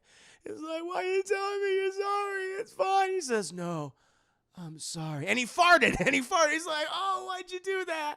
He's like, you need to stop doing this. Like, I'll stop doing it when you stop laughing. And it was so emotional. It was a beautiful thing. But it's subtle. It's subtle, and it's done with farts. It's subtlety with farts, chat. And usually, you can't be subtle with farts. Usually they're like, brr. And it's like, who did that? What are you cooking? That's usually what it is. But no, they literally made you have an emotional reaction to someone passing gas. And I'm like, oh my God, Ed, I love you. I love that relationship, Jeff. Oh my God. Top that. Pixar is good. Pixar is good, that stuff too. Mm-hmm. Yeah. Crispy Goose. Retention. But my problem with Tyler Perry movies is that he one repeats the scripts. Yes. He writes women and me to be, I assume it's women to be either abused or the abuser or the good guy, bad girl. And 3, he writes dark-skinned people as, no, he does that. No, he does. Light-skinned people is good. Now, he the dude, but no, he does that. No, that are his tropes. Absolutely. Like, a lot of his women are just, you know, victims of abuse or there to be abused. The dark-skinned black people are always the villains for whatever reason. And all the light-skinned black people are always the good guys, are always presented in a very positive light. No, he absolutely fucking does that. It's fucked up and shitty. True. Very true. Subtle farts, Tom. Subtle farts. And they work. Swiss Army Man ended with a satisfying. That's true with the main character. Yep. There's some great farts in Swiss Army Man as well. And it's funny, but also sad. So, yes, Chad. If I had to pick things like, you know, the comic media that had subtly nuanced, the farts of Ed from Shaun the Dead, the conversations between the cast members of Seinfeld that reveal what awful people they are, and also Shrek, because he has layers. He's like an onion. He has layers. We have layers, Chet. We are like onions. We're like ogres. Ogres are like humans. Boom. Shrek. Question 3, Chet. Question 3. Horny teenagers is a theme in both these movies, and they are horny. What are some good movies you know featuring horny teens? Most recently, Chad, did a review for it. Scream. Scream has some horny teenagers in it. You have fucking Billy trying to, Billy Loomis, Chad, trying to get with Neve Campbell Sydney the entire film. Like, he was telling us, like, listen, Sydney, you know, before the event, before your mom, we were going hot and heavy. We had an R rating. We were pushing it to NC-17, okay? And now we're like, you know, PG-13. We're about PG, you know, on TV right now. I mean, he wants to fuck. And you have all these other characters that are horny, Chad. When you even, you know, you have goddamn Jimmy Kennedy coming there. It's like, no, you have sex, you do drugs, you die. And I love that. But, you know, Eventually, Nev Campbell and Crazy Bill and Loomis, they have sex, chat, but they still remain smart characters. A lot of these people in this movie are still intelligent. Like, they're not dumb. They're not naive. And that's what works about the film so well. Yes, they're horny. They want to do drugs, chat. They want to drink alcohol. There's no doubt about that. But they still remain intelligent and savvy, though some of them do die. But Scream is definitely high on that list for me. Halloween 2018. Halloween 2018, which I reviewed recently, chat. We just had the sequel, Halloween Kills, directed by David Gordon Green, come out. Halloween 2018, that's my personal favorite in the Halloween franchise. I think it was very good. But you have the characters of Vicky and Dave. And I like the babysitter, Vicky, in that movie, chat. But, she's horny. Dave's horny. They're dry humping on that couch, right? They're going to get it on right there. But she's got to go and protect the MVP of the movie, chat, Julian, who says, there's a creepy fucking man in my room. And she's like, I got to stand by my little man, Julian. She checks up there, makes sure no one's up there. Michael Myers is there, kills her. But at the same time, it made me like her. She was still a fun character to be around, despite her being horny and despite, dying. I still really liked her anyway, chat. So definitely that. The Fear Street series, most recently, chat. I mean, we had a lot of good slasher films, in the last few years. But like the Fear Street trilogy, chat, on Netflix, both 94 and 78, and then 1666. Everyone's fucking those movies. You get boy on boy, you get boy on girl, you get girl on girl. Everyone's horny. Everyone wants something there. But the characters are still really likable. You're still charmed by them. And when they inevitably die, it's like, oh no, I don't want that to happen. But I think those are fun characters to be around in those movies. And that works. Happy Death Day. The lead character, chat, in Happy Death Day. I love that actress. Movie starts of her. She's like, yeah, I had sex with you, whatever. Like, she starts every day right after she had the sex the night before, chat. She's like a Groundhog's Day situation. And she goes throughout her day, gets horrifically murdered, wakes up back in bed. So she was horny. She was horny before, chat, but then satiated, but then she still got to do her thing. And I imagine still horny throughout the rest of the movie when she tells her secret to her recent love conquest, chat. She's like, I'm going to I love it. There's a line in the movie when she's going on to her sorority sisters who are like, that guy's a fucking loser. He's a nerd. And she's like, he's my nerd. And I'm going to have all of his babies. And we're going to have nerdy babies. So leave us alone. And I thought that was pretty good. And so, definitely Happy Death Day. I really like that character a lot. Some other movies that aren't necessarily horror films either. Dazed and Confused. Nice slice of life movie from Richard Linklater, chat. I mean, those kids just want to get high. They want to have sex. They want to drink beers, but they're also horny too. But still a great movie. Wonderful performances. Iconic lines, chat. I mean, fucking Matthew McConaughey, he's a creepy, horny guy. He's a subtly creepy, horny guy where he's like not even high school anymore. But his whole thing is like, the best thing about getting older is that high school girls stay the same age. Yes, they do. Yes, they do. And it's like, that's creepy, but it's also a really memorable line. So definitely Dazed and Confused. And there's other ones like another comedy which is kind of underrated with oh god damn it, I'm horrible with names tonight, chat. Oh my lord, let me look this person up. Oh my brain. Emma Stone in Easy A, chat, where her whole thing is she gets this reputation for being a floozy, for being a whore, for being a prostitute, a lady of the night, if you will, chat. For staging these fake, sex sessions, but just to improve other people's popularity and give them a one up in the jungle, in the tribal warfare, chat, of high school. And she makes all this money from it, but she's not actually having sex. She's doing it so she just makes a quick buck, but she's not. And it's great. It's a great concept. So Easy A is really big for me. I always liked Easy A a lot. That's high on my list right there. And I have another one here too. Scott Pilgrim versus the World. Scott's horny. Mary Elizabeth Winstead's horny in there, chat. Knives Child, she's horny in that too. But yeah, you learn about them as people. You learn it's like, let's explore maybe these toxic people and their toxic relationships. And yes, we'll have some video game references, and Scott will have to battle, some evil exes and that kind of thing. But no, it's also about relationships and how maybe just being initially horny isn't the thing to start a relationship off with. Maybe it's not that's not a good foundation. There's a lot of good stuff. Oh, Superbad's a great one. Superbad's another good one, chap. Yeah, damn, you butcher, man. I did not butcher his quote. I got it right, chat. Yes. Yeah. Geez, that is true. He's a total creep, but he's memorable. Exactly. Yeah, but Christian's in hell. So there's a ton. It's not just like a trope in horror films. Like, you can have horny characters in movies, whether it be horny teens especially, and there's some great films. There's other ones I probably even mentioned. Look at the filmography of John Hughes. All of his movies, shit. Most of those characters in his movies are horny teens, but they're well written. They work out well. So that's for that's high. Those are high on my list. It's a great foundation, is it though? Is it sustainable though? Is it sustainable? Like, yes, obviously when you engage in a relationship, like it's that mutual attraction, that physical attraction is the thing that makes you want to approach that person, engage that person, fuck that person. There's no doubt. But I think like it has to be just more than that to maintain stability, because looks do fade. And you have to, I think you feel like you have to get like a person with a personality and the common interests, But yeah, yes? No, horny. That's how it works. Fair enough. Calvin did have horny characters. That's a bad example of horny characters. No. But now we'll move on to the penultimate question from Stefan. Stefan, Dr. Henry, I hope you're liking these answers so far. I hope they're very nice, thick, girthy, well-endowed, and robust. This is question 4. Penultimate question. I watched a Medea funeral in the theater, surrounded by old women who looked like my aunties.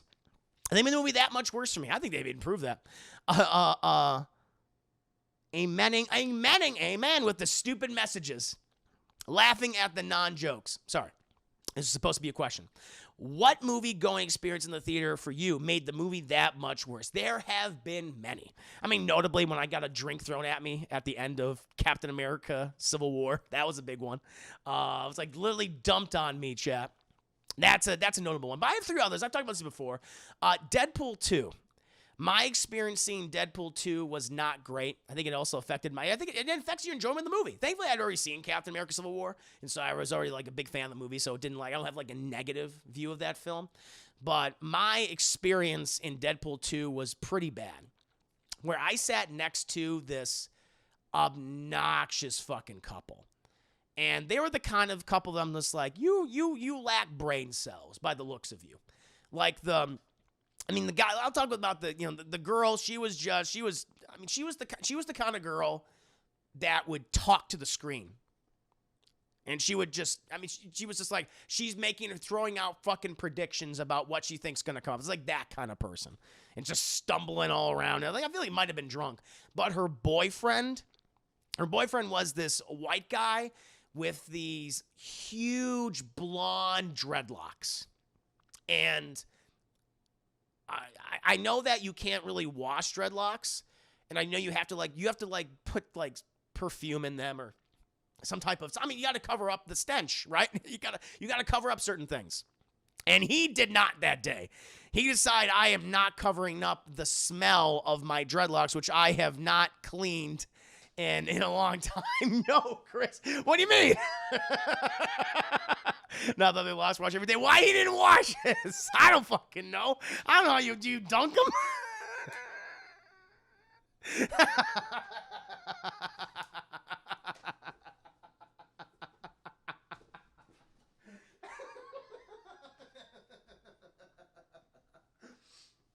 How do you fucking do it? Well, he wasn't doing it. Clip this recording. Don't do it. How do you, that's a white folks thing. Black people watch. Okay, I didn't know. Because this guy did not cover up his locks, and he did not wash his dreadlocks, chat. And so I just had the smell. It's that kind of stink where it just sits with you the entire time. It's like this old, musty smell. And it was just permanent. Like, it was in my nose even after I left the theater. Like, it was that pungent. It was that fucking pungent, Chad. And it just ruined it. And he had that kind of laugh where you go, he sounded like a car starting. I've talked about this before. He just laughed like that, and it drove me fucking nuts. Drove me nuts. So that one's really bad. Pop Star, Never Stop, Never Stopping, that Andy Samberg comedy, which he did with his Lonely Island friends. Calls Zendaya. I don't know. I actually liked the movie, but I feel like, again, it was the audience I was with. And there was this one guy where we'd watch, like a joke would happen. Ha ha ha ha. And then he would go, like, he was the guy, like, he didn't get the joke until after everyone else did. And he would go, ha ha ha ha, like that. It was like, did you forget, like, how to laugh or something? Is that what's going on? You know, like, he did that after everything. After everyone would, like, laugh, he would then laugh. It was so fucking weird and awkward. And so that one, it affected my enjoyment of the film. I think I famously talked about this on oneofus.net. Yeah, Joker vibe. Very, very, wow. Yeah, that's perfect. That's perfect comparison. Yes, that's what it felt like. He was high. He might have been. He was just on a fucking delay the entire time. But yeah, and if you check out the review for oneofus.net, where we did our review for Pop Star and Never Stop, Never Stop, and where we talk about this guy. It's like, just fucking, he ruined the movie for us. It was hard. And so I even have to say, it's like, don't take my review with a grain of salt. I think that would just affected my opinion on the film. Because it's a funny movie. And then the other one I want to note, chat, is Edgar Wright's Baby Driver, where I saw that at South by Southwest, and it might have been just the most obnoxious crowd ever. And, you know, when you go to a festival film, these people they're like film Twitter. You ever, like, you know, social media film people, like cinephiles? And it's like, imagine those people going to watch a movie, and you're only with those people.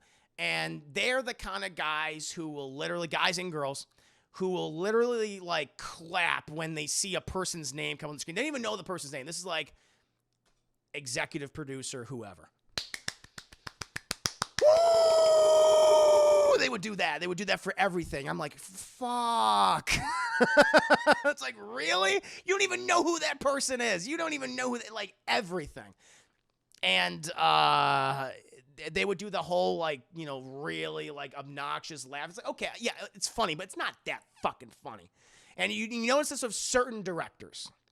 There are certain directors, and they debut these films at these big film festivals, and Edgar Wright's one of those people. When he comes out with a movie, you're going to get these people that go to there, and they're already loving it. They're going to love it before they even seen it. They've already made up in their minds, I love this movie, and I'm going to let everyone in my vicinity, everyone within my, if I can reach them with either my physical being or my voice, to let them know how much I love this movie. And it's that obnoxious attitude that, I mean, it hurts the film. It hurts the viewing experience. I'm like, God, fucking shut up. It's like, you know, get a hold of yourself. Like, I know you're excited, but act like a goddamn adult. And that really affected my viewing experience for Baby Driver. And so I've always kind of, you know, had the impression, like, it's fine, it's okay, you know. But yeah, that was a big thing. It does. I want to see a movie with crowds. It is rough. It is rough to watch. That's why I'm never really gonna go back to, like, South by Southwest, because I can't fucking stand those people. Casey, I'm a cinema goer, and people like that really ruin the film. Yeah, they're the same people who will say, I don't go to a movie unless it's important. Yeah, when really they mean they don't go to a movie unless the movie's appealing and unique to them. I clap for Chris Evans. He's like, well, that's fine. He's Chris Evans. He's America's penis. He's America's ass and America's penis, chat. And we are allowed to crap and also clap for both of those things, as you know. Mm-hmm. Yeah. Yeah, chat. Baby GG, I'm a cinephile, but I hate people like that. It's just, yeah, I mean, you can listen, you can love movies, you can love it, you can eat and breathe movies, but it's that public behavior I think is just really, I salute it. That's good. Corey, I would too. Oh, Jason, the activities. This is my dance. Do you find it sexy, chat? My dance? I had a really quiet crowd when I saw Baby Driver, aside from people generally laughing here or there, and I love that movie. There you go. You had a better viewing experience than I did. No. This is not a brownie. I never go to the big crowd movies unless it's important or appealing enough to me to like an anime film or a great movie like 007 and other. Chris, you are liking... Chris, you are like us. You're just a movie fan. I'm just a movie fan. That's all it is. That's all it is, chat. Yeah. But those are the three big ones, chat. Yeah, I'm not counting Civil War. But Deadpool 2, smelly white guy dreads, pop star, fucking Joaquin Phoenix apparently was in the audience, Baby Driver, obnoxious festival crowd. Those are the big things that really hurt those experiences for me. Question 5. Tyler Perry's success is similar to the success of Arby's. You know it's not good, but someone out there's making them rich. What franchises puzzle you and how successful they are? You know what? Honestly, I was going to I would put Venom down. But when I think about it, I understand why something like Venom is successful. He's based on an extremely popular character that a lot of people in my own age group grew up with, from the late 80s to all the way through the 90s and things. It's a character people wanted to see on screen. So it's like, I get why maybe a franchise I don't particularly care for all that much is successful. And so I was like, I can't put Venom on there because I do understand it. I do get it. And I think people also yearn for that era of superhero films where they were more kind of like, I don't know, schlocky, that 90s era, like the Batman Forever era, that Spawn era. Like those movies definitely had fans. Maybe people just want more of those types of superhero films. And it's like, all right, I don't personally get it, but I don't maybe get that, but I understand maybe these other aspects of why people want to see a Venom movie because of the sheer amount of fans that grew up with that character for decades. So I get that.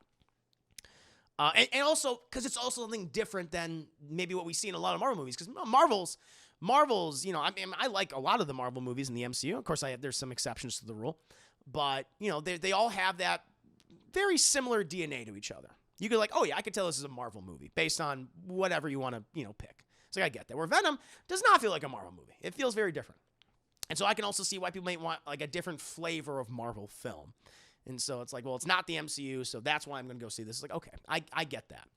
But I really struggled with answering this one, honestly, Stefan, just because I was I'm going to put Transformers down. But the Transformers is the same thing, where Transformers is based on an extremely popular property that came about in the 80s that has been around for decades, has a huge fan base.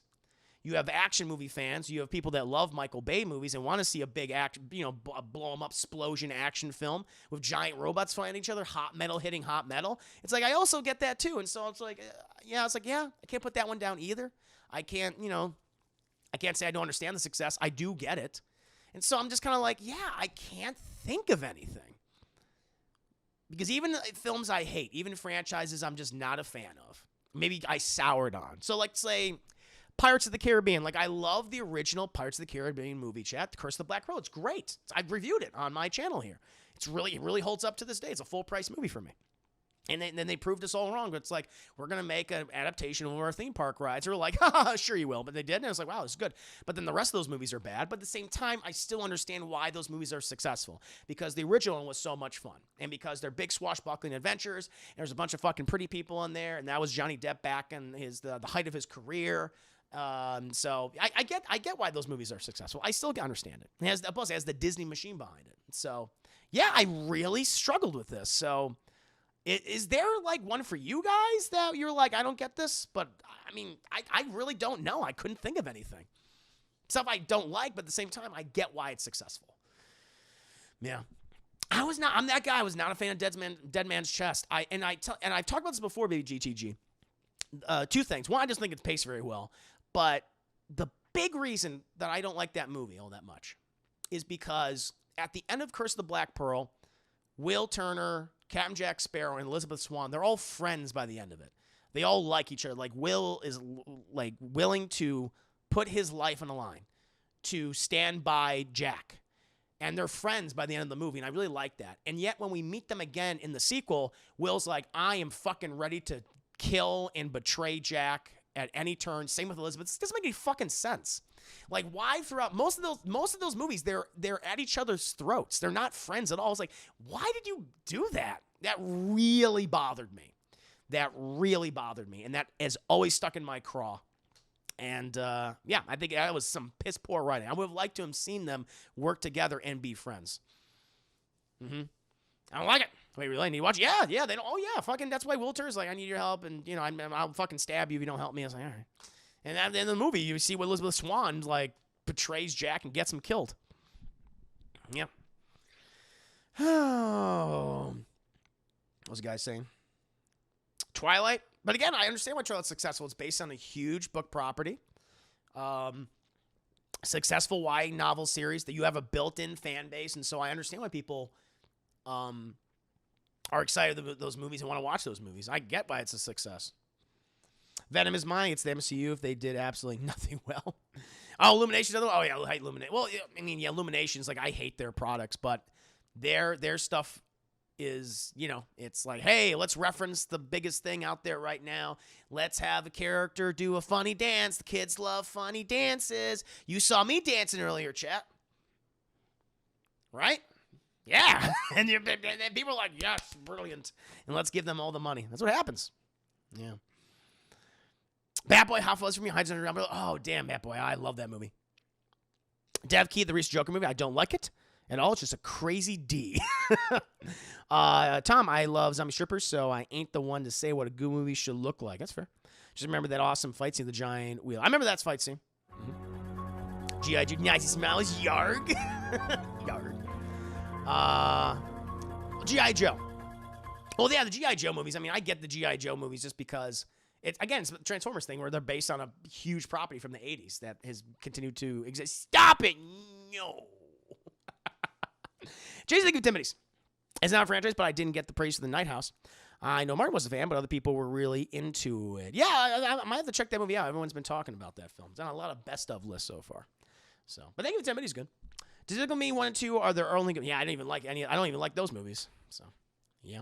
Crispy, people are going to hate me, but I thought Black Panther was okay average, but I understand why people like it. Yeah. Yeah, I guess I really struggle to think of a film where, even if I hate it, even if I dislike the franchise, like, I understand why it's a success. So, yeah, sadly, I couldn't think of anything, Stefan. I'm sorry. But I'll read your last thing you got here. Thank you, as always, for reading my questions. At least I gave an explanation as to why I couldn't think of anything. Thank you, as always, for reading my questions. I'm looking forward to seeing you in LA. I'm sorry. May your thickness never lose a C. You're shaking the pillars of heaven as you twerk. Again, I'm sorry, guys. I've been told I am not going to LA. I would have loved to have talked with you and met with you, Stefan, had a drink with you, had a food with you, and all that good stuff. Had some good conversations, but sadly, that is not happening. I can definitively say, I am going to Chicago. That is happening. Outside of that at this point, I don't know. Probably Dallas. Miami and Lando. I'm not sure. But I'm definitely going to Chicago. May the doves fly and poop on you. Why are you being mean to me, Newsy Ducky? Why are you being so mean? Oh, my Lord. Yeah, no. I just wanted to just let people know again. But I hope you like the answer, Stefan. Thank you for submitting them. Thank you for being a subscriber on my Patreon. And now, chat, we're getting to the last questions of the nicest from Jason. Chris, 2 weeks from now, turns out I'm going to Chicago. I'm not going. No, I hope. No, I'm going. I have other reasons why I'm going to Chicago, too. So, even if I'm not on the trip, I'm going anyway. Jackbox 8 time? No, Naya Vanisphere's time. Vanny time. Red Mage's time, chat. I would have loved to have met you at the Chicago one. If not, then the Dells. I am going to the Chicago one. So as far as I know, Classic Glass has become one of my favorite things. Oh, thank you, Glee. Thank you so much. No, what I really like about doing this is just, it's super, super conversational. Where I'm engaging people of my Patreon, and I'm engaging with you guys. So I just in the back and forth and hear your opinions and my ideas. I want to talk about your ideas of things. So that's what makes it so much fun. Yeah, I really love Class in a Glass Cast, and I'm so happy. I'm just getting so many questions now. So thank you so much, Glee, for those very kind words. Cheers and salute to you, and thank you for your support. You better not come back, Dad. Why? Maybe, yeah, why? Would that be good? You have a little juicy. You have a little juicy on the way. That'd be great, champ. Sir Booty Malignant. That's a good name. I hope you're doing well. Oh, my God. Crispy, I think it's the first Saturday stream where I stayed the whole stream. Yeah, we're at the very end. No. We're at the very end with the last 5 questions, Chad. And this is from Vanispheres, who's currently enjoying a Final Fantasy VII concert. It's so nerdy, and I love it. I love it, Chad. Because I would go to a Mass Effect concert at the drop of the hat, Chad. You know that. Like, I would leave just to go to it. Yes, Mass Effect concert. Let's fucking go. For this week's questions, let's go of OG, that classic Final Fantasy VII. Since I'll be missing this week's stream and Discourse TM, since I'll be at the 7 remake concert. Movie question. Final Fantasy VII's cutscenes were so goddamn impressive that the vast majority of the marketing for the game focused on them to the point that the fact that it was a turn-based, wait, hold on. Let me read this again. Final Fantasy VII's cutscenes were so goddamn impressive. The vast majority of the marketing for the game focused on them to the point that the fact that it was a turn-based, that people didn't know it was a turn-based JRPG. I got to add that word. That they didn't know it was a turn-based JRPG. Well, I do think the game is fine. I'll give credit to the marketing team for being absolute geniuses. What film can you think of that just had absolutely perfect marketing? I'm thinking of things like Armageddon, Phantom Menace, and the first Avengers film. There was a number of films that came to mind immediately. I think, honestly, probably, and it's for a movie I'm not even a fan of, but I'm like, I got to fucking tip my non-existent hat to them, chat, because they nailed it. I feel like it's probably the most brilliant marketing campaign of all time, and that is for the Blair Witch Project. Like before, I don't know if there was a found footage film before the Blair Witch Project, I don't know. But this was the one that really popularized that subgenre where people, when this movie was coming out, again, this is like pre-internet in homes. Like, internet was already around, sure, but not every home had a computer. And if you had a computer, it was like a one single family computer that barely fucking ran. You had that AOL dial-up internet connections, like, get off the fucking internet, I want to talk to someone on the phone. That's what it was, okay? And so that, I think, is the reason why this film's marketing captivated people so much, where people thought it was, like, real. People thought that this was like a serious documentary. I remember when they were printing, I remember this as a child, they were putting up printed, like, mock wanted posters or missing posters of the actors, of the 3 leads in it. There was a whole website dedicated to the film, but they even pitched up the film, like just the history of the Blair Witch, the history of the area. They put up all these interviews with all these quote-unquote experts, and people would go there. And there was, like, news footage that they had done up and everything that looked professional. And I think that's the reason people were just like, what is this? Is this real? Is this a movie? They didn't know. And again, I think just because of lack of internet accessibility, that's why it got that reputation. And say what you will about the movie channel. Like, I'm not a big fan. I don't think a lot happens. And I'm the guy that likes Blair Witch, the true sequel to the original movie. Directed by, oh God, what's his name? I'm forgetting all my names tonight, Chad. What's wrong with my brain? My brain, Chad. Directed by, no, I don't want that one. I want just the Blair Witch 2016. Blair Witch 2016. Adam Wingard. Adam Wingard did such a great job. But I think that is the perfect example of perfect marketing. The best marketing imaginable. Brian Jose talked one time about how he was convinced the Blair Witch Project was real until he saw the actress in a Wendy's commercial a year or so later. That's amazing. Wow. Ricky, good to see you. Chris, I did an early Halloween party. I have my 6-year-old daughter and her friends watching. Whoa. They're watching me right now. I got to watch my language. All right, we got to keep this at least a PG. Maybe I'll push the PG-13. Might get the PG-13. That might happen. That might indeed happen. Jason, good Timothy's. Suicide Squad 2016, while I really don't like the movie, the trailers for this movie made it look amazing. I remember. I definitely, that's up there, man.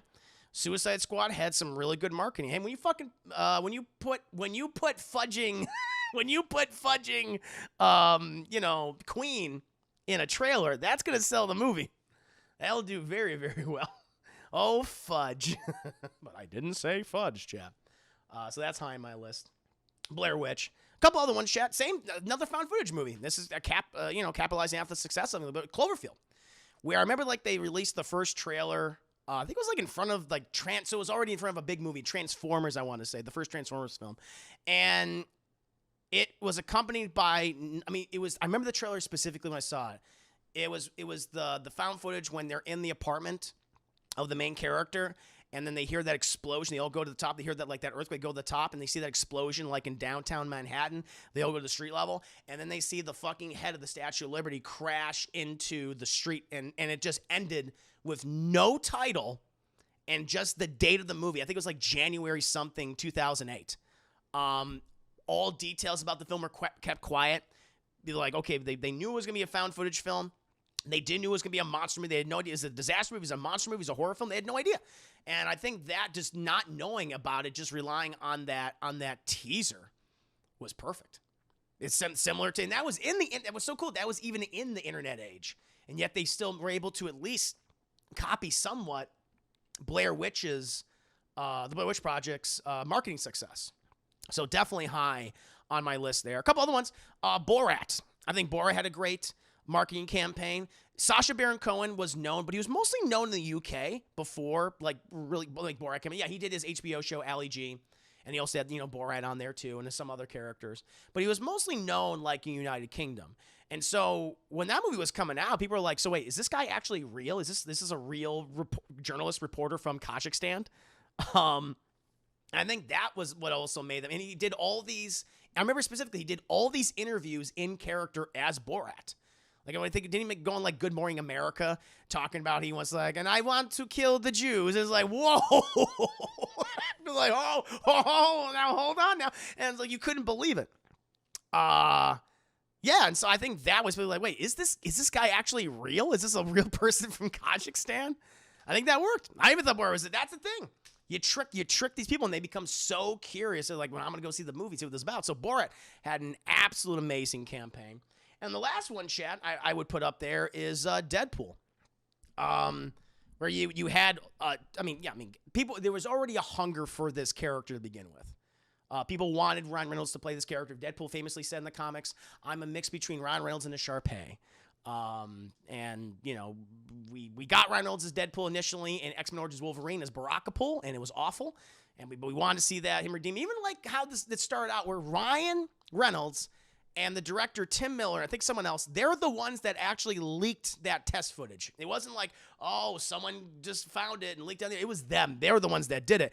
And because they leaked it, and because it had such a huge positive fan reaction online, 20th Century Fox said, fuck it, fine. You'll give you the money, but you're only getting how much did it cost to make? Like $50 million? I feel like it was cheap. I thought it was between like $30 and $50 million, and this is all you fucking have.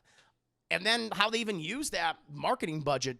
I mean, you had all those wonderful I remember that they had the 12 Days of Deadpool, where it was various like small clips like leading up to the film before it was released in February. You had those like billboards, like all around the world advertising the film, and they just had these like really inappropriate, crass teasers that were just made for television, but they were so funny. So Deadpool's, from its viral marketing all the way to its actual marketing, it was great. So those are the top ones for me, Chad. Just to reiterate, the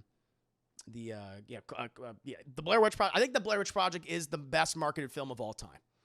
Well, I'm like, listen, I have opinions on that movie. I'm not a big fan of it, but I will give it all the props for having the most brilliant marketing strategy ever. There will probably never be anything like that again, and that deserves all the credit for that. And it's probably a big reason for its success. So the Blair Witch Project, Cloverfield, Borat, and Deadpool. Those, to me, are like the top four. Really well done. Yeah, Fox didn't think it would have done well. Exactly. They had no confidence in it. Tom, Chris, how about Blades? Wesley Snipes did what Reynolds did. I was going to press interviews and care. See, I'm not familiar with the Blade press tour at all. So if that was the case, awesome. Blade the original Blade's a great movie. I've done not only a review of that film, which you can check out on my YouTube channel, Classic Glass. I've also done a full-length video and audio commentary of the movie on my Patreon. I think Deadpool 2 also had great marketing. Oh, sure. I remember seeing the No Good Deed short before Logan, the Bob Ross promo. Yep. Oh, the Bob Ross promo is hilarious, where most of the teasers had little to no footage until the final. That's right. It was just Deadpool shorts of Ryan Reynolds in costume, which was great. Good ones. The romance, yes, yes, there was the billboards. They had the billboards where it was just Ron Reynolds with Monica Baccarin, is that her name?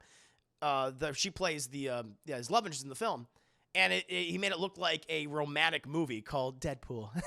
I think they even said a movie you could take your girlfriend to, which is true. It is a love story. It is a love story, Chad. It's a romantic superhero comedy. They nailed it. Morena Baccarin, thank you. Thank you. It's funny how Ryan Reynolds and Wesley Snipes didn't see eye to eye after Blade Runner. Well, Wesley was Wesley was kind of a prick on that movie, based on everything I've heard or read about or seen. But Chad will now move on to Vanny's next question. This is a TV-related question. TV show. Final Fantasy VII has some of the most iconic characters in this franchise's history.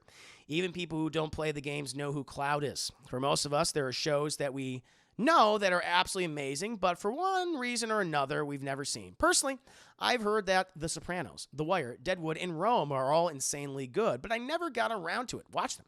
What are some shows that you've heard are absolute bangers, but you never got around to it? If you ever decided to sit down and actually watch one of them, but only one, which one would it be? I mean, that's hard. Only one? That's really hard. Like, the thing is, I've watched a lot of TV. And I mean, I grew up. The television was my third parent, chat, when I was a kid. So I watched a lot of stuff. And even if I haven't like finished watching all these things, like I watched all The Sopranos, I've watched a good portion of The Wire. I haven't watched all of The Wire, but I watched a lot of The Wire. I watched all of Deadwood. I watched Rome. Great shows. And so I was thinking, like, okay, what shows have I not watched? Like specifically, like I haven't seen like one episode of, but I really want to check them out. And I really want to watch Netflix's You. And I think they just did like, there's a new, I think, is the season already out? I think it's already out now, but they're advertising it. And I've heard it's kind of like trashy, but at the same time, the main character is so interesting and so compelling, kind of like Dexter-esque. I was like, oh, that's kind of cool. And I really want to watch that. Season 3 is out. Yeah, You is awesome. So that I want to watch You. So I've seen maybe a couple of clips of it, but I've never watched an episode. So I feel like I want to watch all 3 seasons. I also want to watch that show Succession with Brian Cox and like one of the Culkin brothers. I've heard that's like in its 5th season now or 4th season. People have been really praising that, saying that that's really great. T-Bone92, good to see you. That's one. And the other one I put was like, okay, well I've seen season 1, but I haven't seen all of the season. That's Hannibal. I want to see all of Hannibal. And I really love Hannibal. So at least the ones I've seen, but I've already seen part of it. But the ones I definitely have not seen, You and Succession, those are the big ones. Jason, You season 3 came out last week, and season 4 is coming. Nice. I tried The Wire, but I couldn't get into it. It's a slow burn. It takes time. It takes time for The Wire. Oh, and the prison show Oz. I think I've only seen clips of Oz, but I never actually seen the series. Yep. Hey, you just brought that up. So yeah, I just haven't sat down and watched all of it. Just like a couple of clips online. But yeah, the big 2 are definitely You and Succession. I feel like I can catch up on You because it's all on Netflix right now. Now bringing Oswald, a lot of man-on-man action. Nice. Jason of the Timmons, You is trash, but with good writing, the show. That's fascinating to me that I've heard that, oh, it's so good, but it's so trashy. It's like, okay, what does that mean? I'm very interested because I've heard that the main guy, what's that character's name, or the actor's name? I forget. You actor. Penn Badgley plays Joe Goldberg. Joe. Like I heard everyone says he's awesome, but then everyone else says, but the show is trash. I'm like, what does that mean? Because Dexter kind of had that reputation. Where Dexter, I remember I didn't watch all of Dexter, but I watched some of it. And the character of Dexter Morgan is fascinating. And the actor who plays Dexter was so good. I love just following him the entire time. But I remember all the other characters just fucking sucked. I remember his supporting, Michael C. Hall was great. But then the person who played his sister, Jennifer Carpenter, I'm like, I just don't like this. The other detectives, I'm like, I don't like any of these people. They just didn't feel real. They felt so over-exaggerated. Where the person I connected with most was the serial killer, the bad guy. I guess is it like Dexter in that way? Whereas yes, you love the character of Joe, but everyone else just fucking sucks and you can't stand them. Is it kind of have that same DNA? Michael C. Hall did another show before Dexter. That's great. Yeah. Oh my God, my mind's completely fucked up today, chat. The 6 Feet Under. He did 6 Feet Under, which he was great in. Yeah, it was that one. Jennifer, no, she's cute. She kind of looks like Dexter. Well, yeah, we can all agree about that. Yeah, some Dexter DNA in it. Interesting. Kind of does a bit. Okay. All right. So now I kind of know what I'm getting into. All right. So it's gonna kind of be like Dexter. Fair enough. Surprise, motherfucker. I mean, great memes though. Great memes, great gifts. 6 Feet Under. So yeah, he was in that shit. He was very good in that one. So I like him. So okay, I'm kind of getting prepped for that. But those are the big ones, Chad. And I've heard nothing but great things about Succession. I've just never seen. I haven't even seen a clip from that show. I've only seen trailers because they always play it in ads now, like on YouTube and stuff. And I was like, this show looks really good. And I know it's always nominated for awards. I'm like, I never watched this. And I think they're in their fourth fucking season. So it's like, all right, like Dexter Without a Code. Oh no, that's not good. Yeah. There you go. Look, Carol, you seems like a lightweight version of Dexter. I mean, I've just heard that the character of Joe is great, but the show's just like it's trash. It's trash. It's good trash. Or it's like we know it's trash, but that's some good trash. So fair enough. But Nacho will move on to Vanny's, I think, penultimate question. No, this is his third question. Game question. Final Fantasy VII gave us 2 secret characters of Vincent Valentine and Yuffie Kisagari. I'm going to call you. I don't know how to say your last name. I'm going to butcher it, Chip. Both have now received their own games with Dirge of Cerberus and Intermission. That's true. The spinoff to Final Fantasy VII Remake. Both solid titles in my book. I got to play Intergrade in the future, Chip. I'm going to do a replay. I'm going to do another stream of Final Fantasy VII Remake someday, but I'll also play with Intergrade. In all video gamedom, which character would you like to see get their own spinoff side adventure, and what would it be about? I'm going to guess you want a Garrus. And you spelled Garrus with an S. Garrus is spelled for you. It's Garrus, Vanny. When he was known as Archangel, but that's my guess. Actually not. Actually, well, Mass Effect is in this, but not a Garrus spinoff. Number one, I feel like you could have, and we kind of already got this, though. I feel like you could do an Uncharted spinoff game where, I mean, a series, let's say a series of games where you play as Chloe Frazier.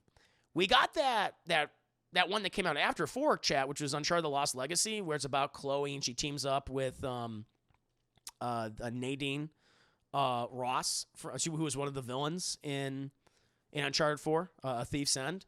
And I liked their dynamic. I liked exploring India. It was really fun. I liked getting to know more about Chloe. I mean, Chloe, listen, she's very much the femme fatale of the Uncharted series. I mean, she's the sultry one. She's the sexy one. She's, really confident. She's really, sarcastic. She's got a big old butt, which they reference constantly in Uncharted 2, especially Uncharted 2, to a degree in 3, but especially Uncharted 2. And they reference it in The Lost Legacy as well. But I feel like you can really tell more stories of this character, and I really like her. I think, and what's great about it, fans already really like Chloe. She's just fun to be around. I mean, it's like, yes, Elena Fisher. I mean, yes, that's the girl you marry, but Chloe's the one you take out at night and have a good time with, am I right? And so I would love to do like a series of games with Chloe Frazier and you play as her. Because I really think that game was fun. I have streamed it, which you can check out, Chad. That's on my YouTube channel right now. But if they ever wanted to do a sequel, like a nice, fully, made Uncharted experience with her, or 2 other games, 3 other games, I'm all for that. Because we are going to get another Uncharted game. That's going to happen. I don't know. I don't think it's going to be Nathan Drake. I don't think Nathan Drake's coming back. Might be his child. Might be his daughter. And maybe Chloe will be like the Sully character where she's like, all right, I'll watch you, kid. That kind of thing. That'd be kind of fun. Chloe is beautiful. She is beautiful, chat. So that's what I'm all about. So, yeah, if they want to do a Uncharted spinoff series with Chloe Frazier and on her adventures, let's fucking do it. I think that'd be nice. Another one, chat, which is a game that was supposed to happen but never did, and there's footage that exists. There was going to be a spin-off Mass Effect first-person shooter. I think for the Xbox 360 and PS3, way back in the day. Maybe it was a DS game. I heard it was a DS game. It may have been ported to multiple platforms. And it would have revolved around the first conflict between humans and aliens, specifically the Turians, chat. It's called the First Contact War. And I thought that would have been really cool to see just, okay, so it's not an RPG. Very much a first-person shooter. I would have liked that. It would have been interesting to see, BioWare do a first-person shooter. They haven't really done something like that before. And so, at least modern BioWare, I should say. They might have done something early on, back in the day, like in the 90s, possibly for PC. But I don't know. I don't know that history very well. Not off the top of my head, at least. But I would have really loved to have seen just, another like a game that takes place in the Mass Effect universe, but it's of a different genre, a different gameplay. And I think a first-person shooter can really fun. And they could tell their own stories, have a series. So that's big on my list. Another one I would really like to see, I think this would be really cool. The BioShock franchise has kind of gone dormant. I think there's another game in the works right now. Obviously, Ken Levine's not involved in that since his company dissolved, and he's doing his new thing right now. But we know another BioShock is on the horizon. Now, I think it would be really cool to have a BioShock strategy game. Maybe kind of in the same style as something like Age of Empires or Civilization, where you control like one of these, these James Bond villain-esque characters, whether it be like someone like Andrew Ryan or Zachary Comstock, and they create their utopian societies. Basically, it's a game about you're going to create your utopian society and see how long it can last while also battling for control and stuff, these other utopian societies. That would be really cool to me, Chad. And his name is Comstock, but I call him Comstock, Chad. Zachary Comstock. I think that'd be awesome. So give me like a strategy, Civilization, Age of Empires-esque game where I'm trying to, keep my underwater city, my floating city. Maybe you can do like different types of cities too. Maybe like ones in space or whatever, under control, while also trying to sabotage my competitors and stuff, so I can remain in power. So I can create my, like in this case, like if you play as Andrew Ryan's Civilization, you're trying to create that ultimate libertarian society. You Zachary Comstock, you're like, I want to create that nationalist, fanatical, religious fanatical society. There's also you have that other character who's the socialist character in BioShock 2. I forget what her name is. Sophia Lamb. She wants to create the ultimate socialist society. You can have all these different characters, and you can create some new ones with the game too. And I would love that. That would be really interesting to me. So it's very much in that world of BioShock, but it's all these different people competing against each other. I think that'd be really fun. Yes. Yeah, that's big. That's big for me.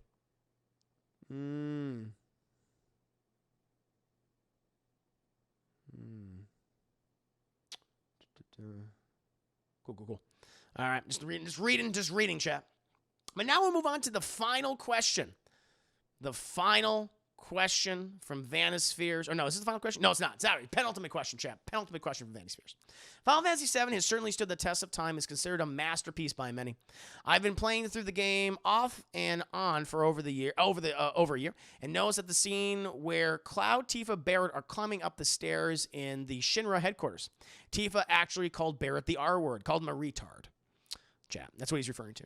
I was initially taken back when that happened, but also reminded myself that this was made back in 97, when this word was more culturally acceptable. Yes, used very commonly in conversation.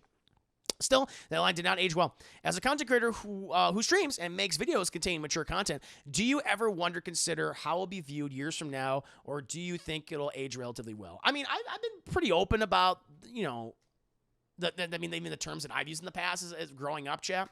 And I'm acknowledging that it came from a place of ignorance. Like, when in middle school, it was common to use the word gay, like to refer to anything. Oh, that's so gay, that you're gay. And we were going to say like, well, they're not actually gay. We're just saying that's gay because they're being stupid. But growing up and becoming more mature and learning, it's like, oh, that's really hurtful towards gay people.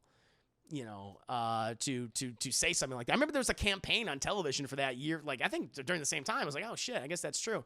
And I learned, I was like, that's not appropriate to say. That's very offensive. And, I changed it.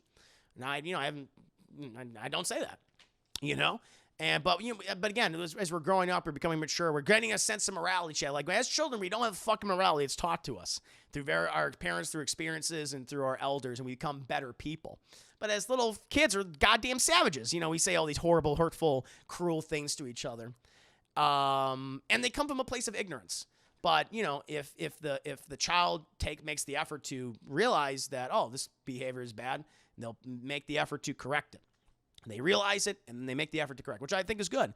If something like this comes up in the future, like I've said something like on these streams that's been consistent, I'll address it. And, I'll just say that I learned that it just came from a place of ignorance, and I didn't know, and I'll try to be better. It's that kind of thing. You know, I mean, the times do change, terms change.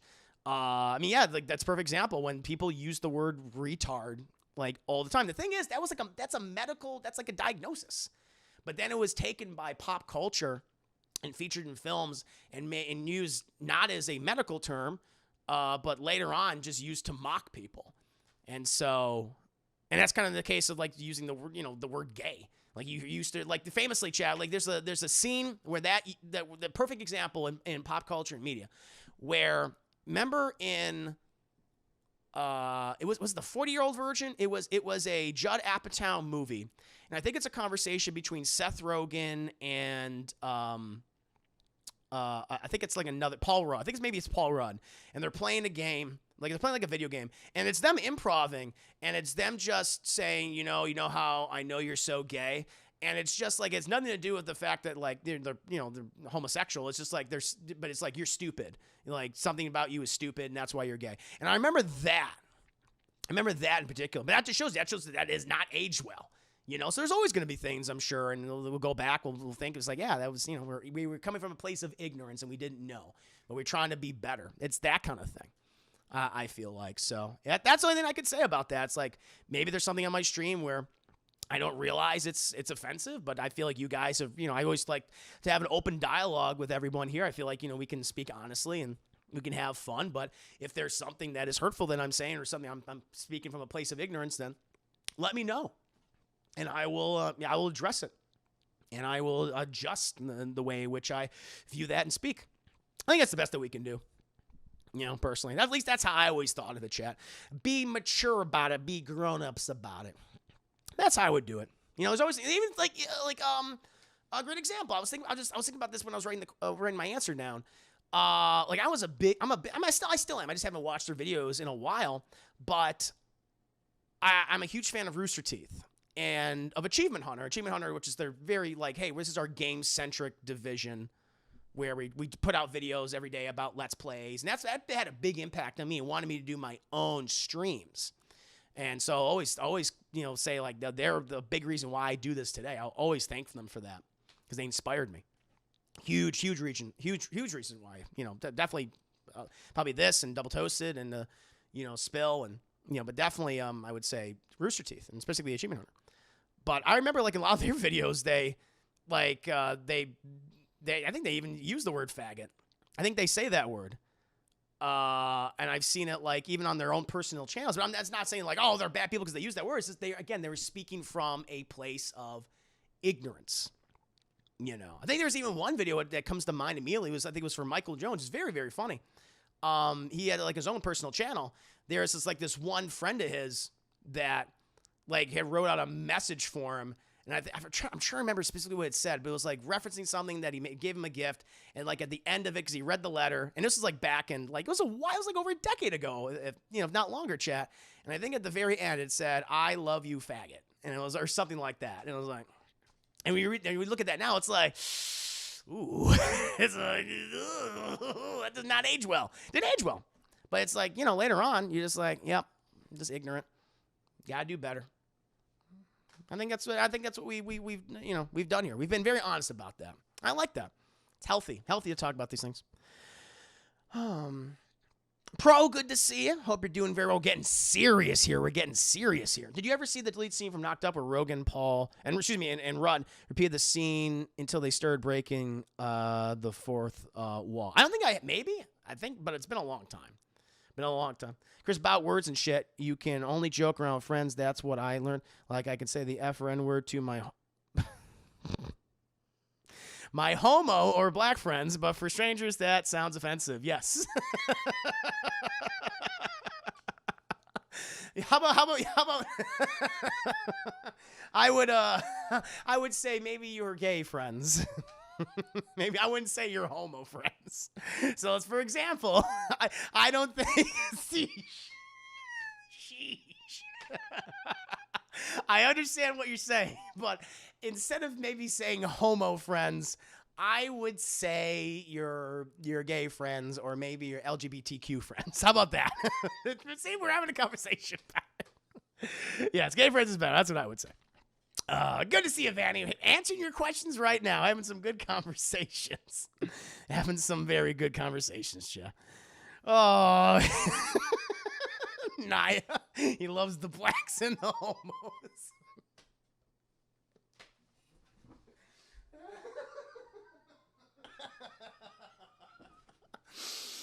Oh, boy. Cheers. Okay. Yes. All right. So, good conversation, Jay. I like that. That was good. All right. Now, Dream Warriors. Dang, I'm dying right now. This is so funny. We all canceled. Thank you for 10 minutes. Took a turn. Woo, Naya's good. She's quick. She gets me. She gets me, Joe. Oh, my Lord. Oh, I forgot to answer this. Call me Hazel. What's up? Call me Hazel. Welcome to the stream. Hope you do. Look at those look at those happy pandas. Thank you for resubscribing. Thank you so much. I'm a lovable scamp. You're a scamp. Oh, my Lord. Yeah. Oh, yeah. The Hanover. Yeah, the Hanover has some. Yep. That's another one. You're right. That is a comedy. I mean, listen, some comedy does not age well. Sometimes it's like, that wasn't funny to begin with. Oh, Lord. But this is the last question from Vanisphere's chat. Music question. Final Fantasy VII soundtrack was absolutely fantastic. Despite how much I initially critiqued the 7 remake, I consistently praised the music, hence why I'm going to the concert. Just got back from a venue. I'm going to ask you a question. What do you think of the concert? What is your favorite track from the Final Fantasy VII, and do you have a track that you maybe wish was removed from the game? I forgot to answer this one, but no, I mean, really? I mean, the One-Winged Angel. One-Winged Angel. I mean, that's for a lot of people. I think that's their answer, but it's such a good fucking piece of music, chat. And I will listen to it. We can actually listen to this. This will be fun. Like demons. God damn it, Jason Momoa. I'm noticing a lot of these trailers, they are showcasing Jason Momoa. They're like, we know what people want. We know what people want. This is a big one right here. This little music, One-Winged Angel, chat. Beautiful. Ooh, baby.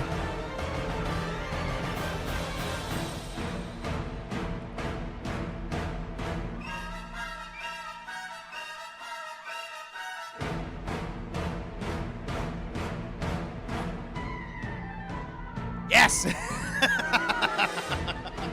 Yes! This is huge, I mean, yeah, this one confronts Sephiroth at the end. It's like, oh, God, what? I'm fighting what? I mean, what? So this is huge. This one right here. Love this.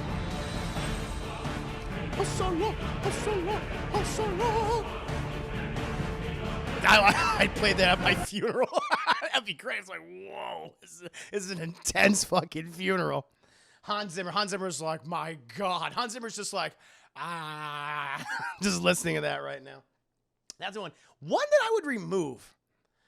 You know what, Vanny? I wish I'm sorry that I didn't get to this question at the very end. I was like, oh shit. Oh yeah, the music question. I'm sorry.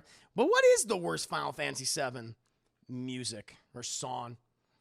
Like, I don't even know. Like, so much of that game has some fantastic music in there, but there's nothing that I'm like, well, this is bad. Like, this doesn't work for me. Crusader's all of it. You don't like the music, Crusader's?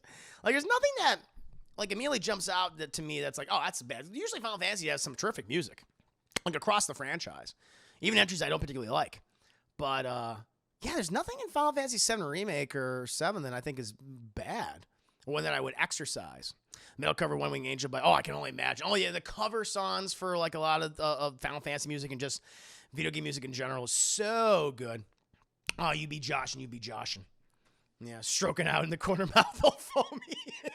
Yes, except he would occasionally add he would add a screaming, wailing desert woman, or a man with bagpipes, or the bwah, Inception bwah. Either that. Gold saucer gets a bitter better. Okay, I guess that's true. The gold saucer, I could see that. Yeah, fair enough. But that's a big one for me. I mean, One-Winged Angel is just so fucking epic. It's like, holy shit. I mean, it was already great in the original game, and they hear it again this way, chat. Oh, by the way, Tyler Holchin voices Sephiroth, chat. Said he would be the person I would cast for my Chris Redfield in my Resident Evil 1 movie, a proper Resident Evil 1 movie. And here I am fucking voicing Sephiroth, chat. He's Superman, and he's one of the greatest Final Fantasy villains, one of the greatest video game villains of all time. Pretty goddamn good. Pretty goddamn good, chat. Mm-hmm. Oh, my Lord. Yes. Play that at the club. Goddamn, I would love to play that at the club. People were like, whoa. I feel like everyone would just start fighting each other. They would start fighting like anime characters. It's like, this is amazing. Hans Zimmer did make that horror perception. It was actually Zach Hemsey. Oh, I think that's his name. Zach Hemsey got no fucking credit for that horn. That everyone refers to that as the Hans Zimmer horn. Interesting. Black Mages was Final Fantasy composer Nobuo Uematsu's band, and he did metal covers of all his own songs in the games. Nice. But Vanny, how was the concert, man? Let me ask you a question. You always asking me questions. How was the concert? What did you like about it? Was it a good experience? I'm curious. I wish to know. Was there a Hans Zimmer in there occasionally? Trying to, pep it up a little bit, put a little pep in its step. Everyone's talking about that Dune score. Everyone likes that Screaming Desert Lady. And the bagpipes. People have been sleeping on them bagpipes, yeah. We'll have a story about if you want to take the time to let us know about it.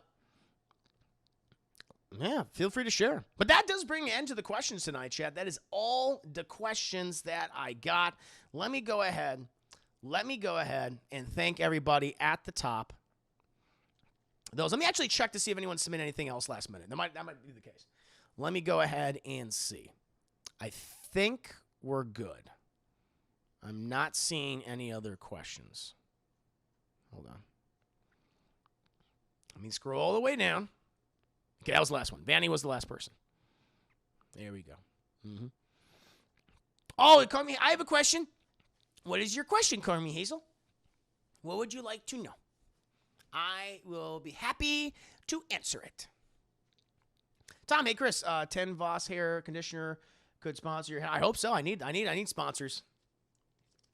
That's one thing I eventually want to get. But I feel like I can't get big sponsors until I'm I hit partner on Twitch. But if I can get them beforehand, that'd be pretty cool. He's waiting for Chris to be canceled for the 5th time today. What? No. Why am I being? I didn't know. Oh my Lord. I love that Screaming Desert Lady for deal. A lot of people do. A lot of people are digging her. After Halloween, I might do that. Might be a while. Well, I am going to get a bit cut this week, chat, to get that perfect Martin Riggs do. Because it's short. My hair is long. My hair is super long on top, as you can tell. And he needs his hair. His hair is short on top. It's long in the back, long on the sides, but short on top. And so, it's actually short on the sides, too. So I got to get that perfect look.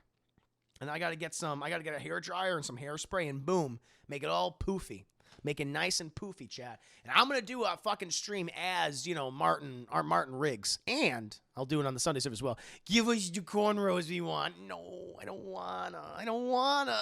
That seems like a lot of work. I think when it comes to haircuts, it's all right, it'll be really quick. I'm a very simple man when it comes to my hair, chat. At least the haircuts, that is. Yeah. That'd be too much. Biz in the front, potty in the back. You nailed it, Thunderly. You nailed it. Vanny, so short version is the concert was amazing. I was initially pretty happy with my seats, especially since I got them last minute and got one of the last single seats. Nice. Turns out I had accidentally sat in one of the nicer seats, and that person who initially bought them was just crazy late for it. So the first half of the concert, I got to sit in oh, that's cool, man. That's nice. Oh, congratulations. That's the way you fucking won. I sleepy now, chat. What do you mean you're sleepy? I'm not saying I'm sleepy. Well, that sounds great, man. Hey, you got the... Good. You experienced half the show in the best possible circumstances. It'd be really good circumstances. That's nice, man. Very good. Hazel, am I an asshole for buying 3 Pokemon Celebration cards and only opening 2 boxes? I pulled 2 of the 3 cards he's been trying to get and refused to open the 3rd one because it is in Mega Edition. I don't understand any of this. Oh, I gotta read this really slow. I'm just stupid. I'm dumb. Hold on. Call me Hazel. Am I an asshole for buying 3 Pokemon Celebration cards and only opening 2? So I guess there's a box of Pokemon cards. Okay. And only opening 2 boxes. I pulled 2 of the 3 cards he's been trying to get and refused to open the third one because it is in mint condition. I pulled 2 of the 3 cards. So from your own thing, you pulled 2 of the 3 cards he's been trying to get and refused to open the third one because, like, in the box. Oh, I see what you're saying. So it's like, is it like in the box, the thing, the card? I know it's your boyfriend. I understand that. We wanted the cornrows, Juicy Franco. No, it's my motherfucking Blu-ray player. It's my motherfucking Tech 9. Yes. Okay, so all right. So the cards are in the pack. Okay, I get that. Okay, I'm trying to understand. And cards he's been trying to get I pulled 2 other cards he's been trying to get and refused to open the third one because it is in mint condition. Well, I mean, you bought it though, right? It's yours. So it's your property. So I mean, in that case, I mean, if you gave him like most of what he wants, then I mean that should be he should be satisfied with that. He should be satisfied. He guesses this is relationships 101, chat. So when you guys are buying Pokemon card packs with your significant other, you know, and you plan to share some stuff, you got to lay down the ground terms. You got to lay down the terms. And if you said you're going to pull him some of the cards, but you're going to keep some of the rest of your stuff, then he should respect that. But he should respect that. But I'm not giving him the cards.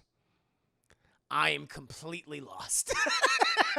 I thought you said you pulled the cards. I thought you said you pulled some of the cards for him, but you don't want to do the last one because you want that one to save for yourself. Unless I'm getting this completely wrong. Do you use the same advice as Squish too? Absolutely. She's a Pokemon fan. She likes the Pokemon. We were talking, and I noticed that she had a bunch of stuffed Pikachus and Squirtle and Eevee. I was like, whoa, you like the Pokemon? She's like, yep. And we're talking Gen 1, Gen 2. She's a big fan. She likes Cyndaquil, the Gen 2 starter fire Pokemon, and she likes Squirtle. I think it's cute. I'm more of in terms of myself, chat, in terms of Gen 1 starters, I like Bulbasaur, Onion Turtle, Bulbasaur, and Totodile, who is the Gen 2 Pokemon, who's a little alligator, little crocodile. No, I pulled it from my own boxes while he did not pull any of the cards he wanted. No, I don't understand. I don't understand. I don't get it. I'm lost. I pulled it from my own boxes while he did not pull any of the cards he wanted. So you just gave these to him, but he didn't want those particular ones? Is that what you're saying? I don't understand. What about Punchy Rock? Who's Punchy Rock, Naya? Chris's favorite is actually Jinx Cat. No. The blackface Pokemon. Oh, my Lord.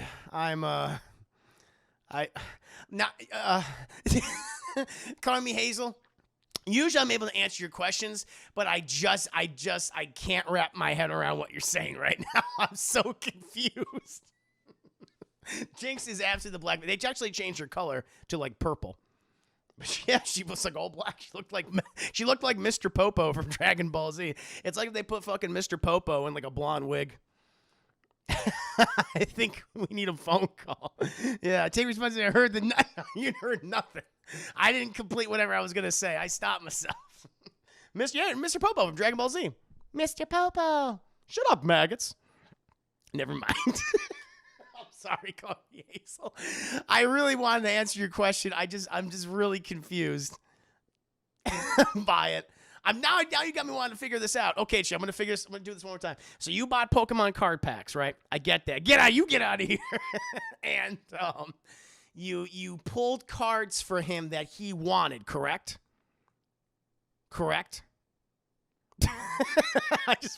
I'm figuring this out. I gotta help you with this. Let's go. Let's just say yes or no. Yes or no. Simplify it. My nose is bleeding. Mine is too. But I gotta figure this out at this point. You bought Pokemon card packs. You used your own money. You pulled cards for him. No, fuck. I don't know. You're just getting nerded. Curry could be. Yeah, I'm getting nerded. I don't understand. I'm sorry. I'm sorry, calling me Hazel. Usually, I'm pretty good about understanding nerdy things and geeky things, but this is the one that I'm just like, I'm going to read the original comment. I'm going to fucking figure this out, Chad. It's a challenge, Chad. No, I pulled it from my own boxes while he did not pull any of the cards he wanted. I thought you pulled cards for him. I don't fucking know. I'm sorry. I give up. I tried. Color Me Hazel, it's always a pleasure to have you here, but you legitimately bamboozled me. I'm flummoxed. I don't know how to answer your question. Chris Brain's just like, yeah, I know. I will say this. Thank you to Tibbetties, Jason. I will say this. If you're buying Pokemon cards, you should lay down the ground rules like, okay, if you get a particular card, I'll pull it for you, but you got to let me know what card it is, right? And once you get that card, then then everything else I get to keep. I think those them the rules, You got to have that conversation before you start pulling damn cards. I might have these conversations with Squish Squish too, because of all I know, I know she collects the cards. She likes little Pokemon. She plays the video games and stuff, and she likes little stuffed animals, Pikachus and Eevees and the Squirtle. That. And so I'm gonna do that voice all the time now, but.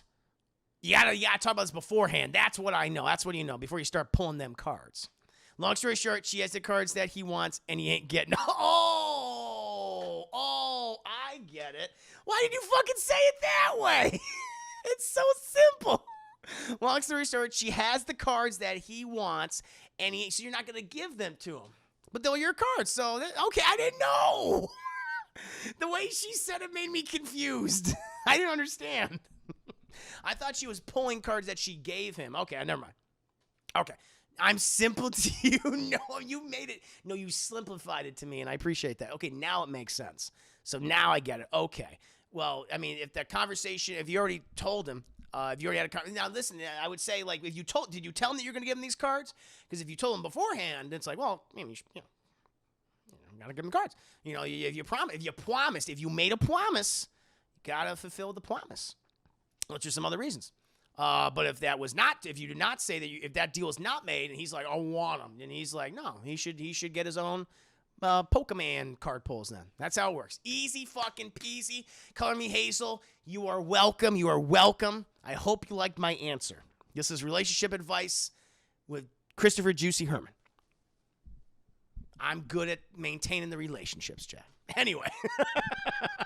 I'm going to be heading out now. I'm going to be getting going, Chap.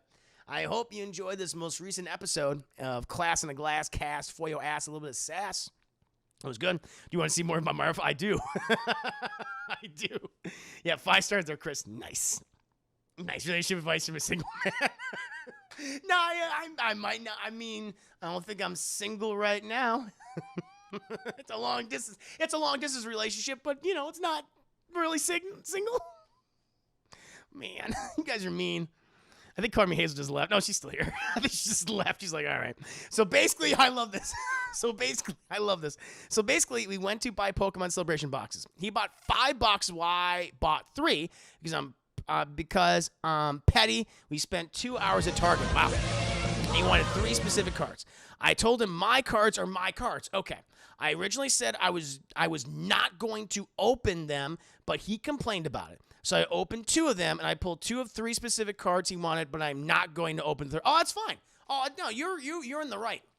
Okay, that makes more sense. Thank you. No, thank you for the more thorough explanation. You are absolutely in the right. If you already said this and he's being all about it, then that's his problem. No, you are absolutely in the right in that situation. Matter of fact, you went the extra mile. You went an extra steps to appease his Pokemon lust. He has the Pokemon lust, and you gave him what he wanted, but now he wants too much, and so you're in the absolute right. Call me Hazel, absolute right. It's now official, so you're single. Oh. Means Chris, huh? So yeah, here you go. So I have given good advice to Call Me Hazel. You were not obligated. You weren't even obligated to open those 2 other packs. So you definitely do not have to open the 3rd one. There you go. You're in the right. You were in the right from the very beginning. Before the first steps, before the first packs were opened. Oh, chat, but now I'm going to be heading out, chat. I'm glad we can answer that together. That was good. Took an extra 20 minutes, chat, but it was fucking worth it just so I could say I did it. We did it. We did it, chat. We did it. Oh, my Lord. But now, my friends, I'm going to head to bed. Ask you, checked out Sleepaway Camp. I've seen the movie. I haven't reviewed it, though. That'll make for a very fun review and or audio-video commentary. But, chat, I will get going. Let me go ahead and thank all of my very generous subscribers on Patreon for submitting these questions. Thank you, Thunder Lee. Thank you, Emily. Thank you, excuse me. Ooh, chat. You like my dance? It's my dance before that Maya mocked me for, but I think it's good. I think it's a good dance. Stefan, thank you, Stefan. Thank you, Vanispheres, for all of the support. Stop it. No. I am not going to. Seriously, the support is much appreciated, chat, on the Patreon. Talk about the Patreon in just a second by the guy. Oh, and thank you again, Jason, for the Timothy's. Yeah, you get out of here.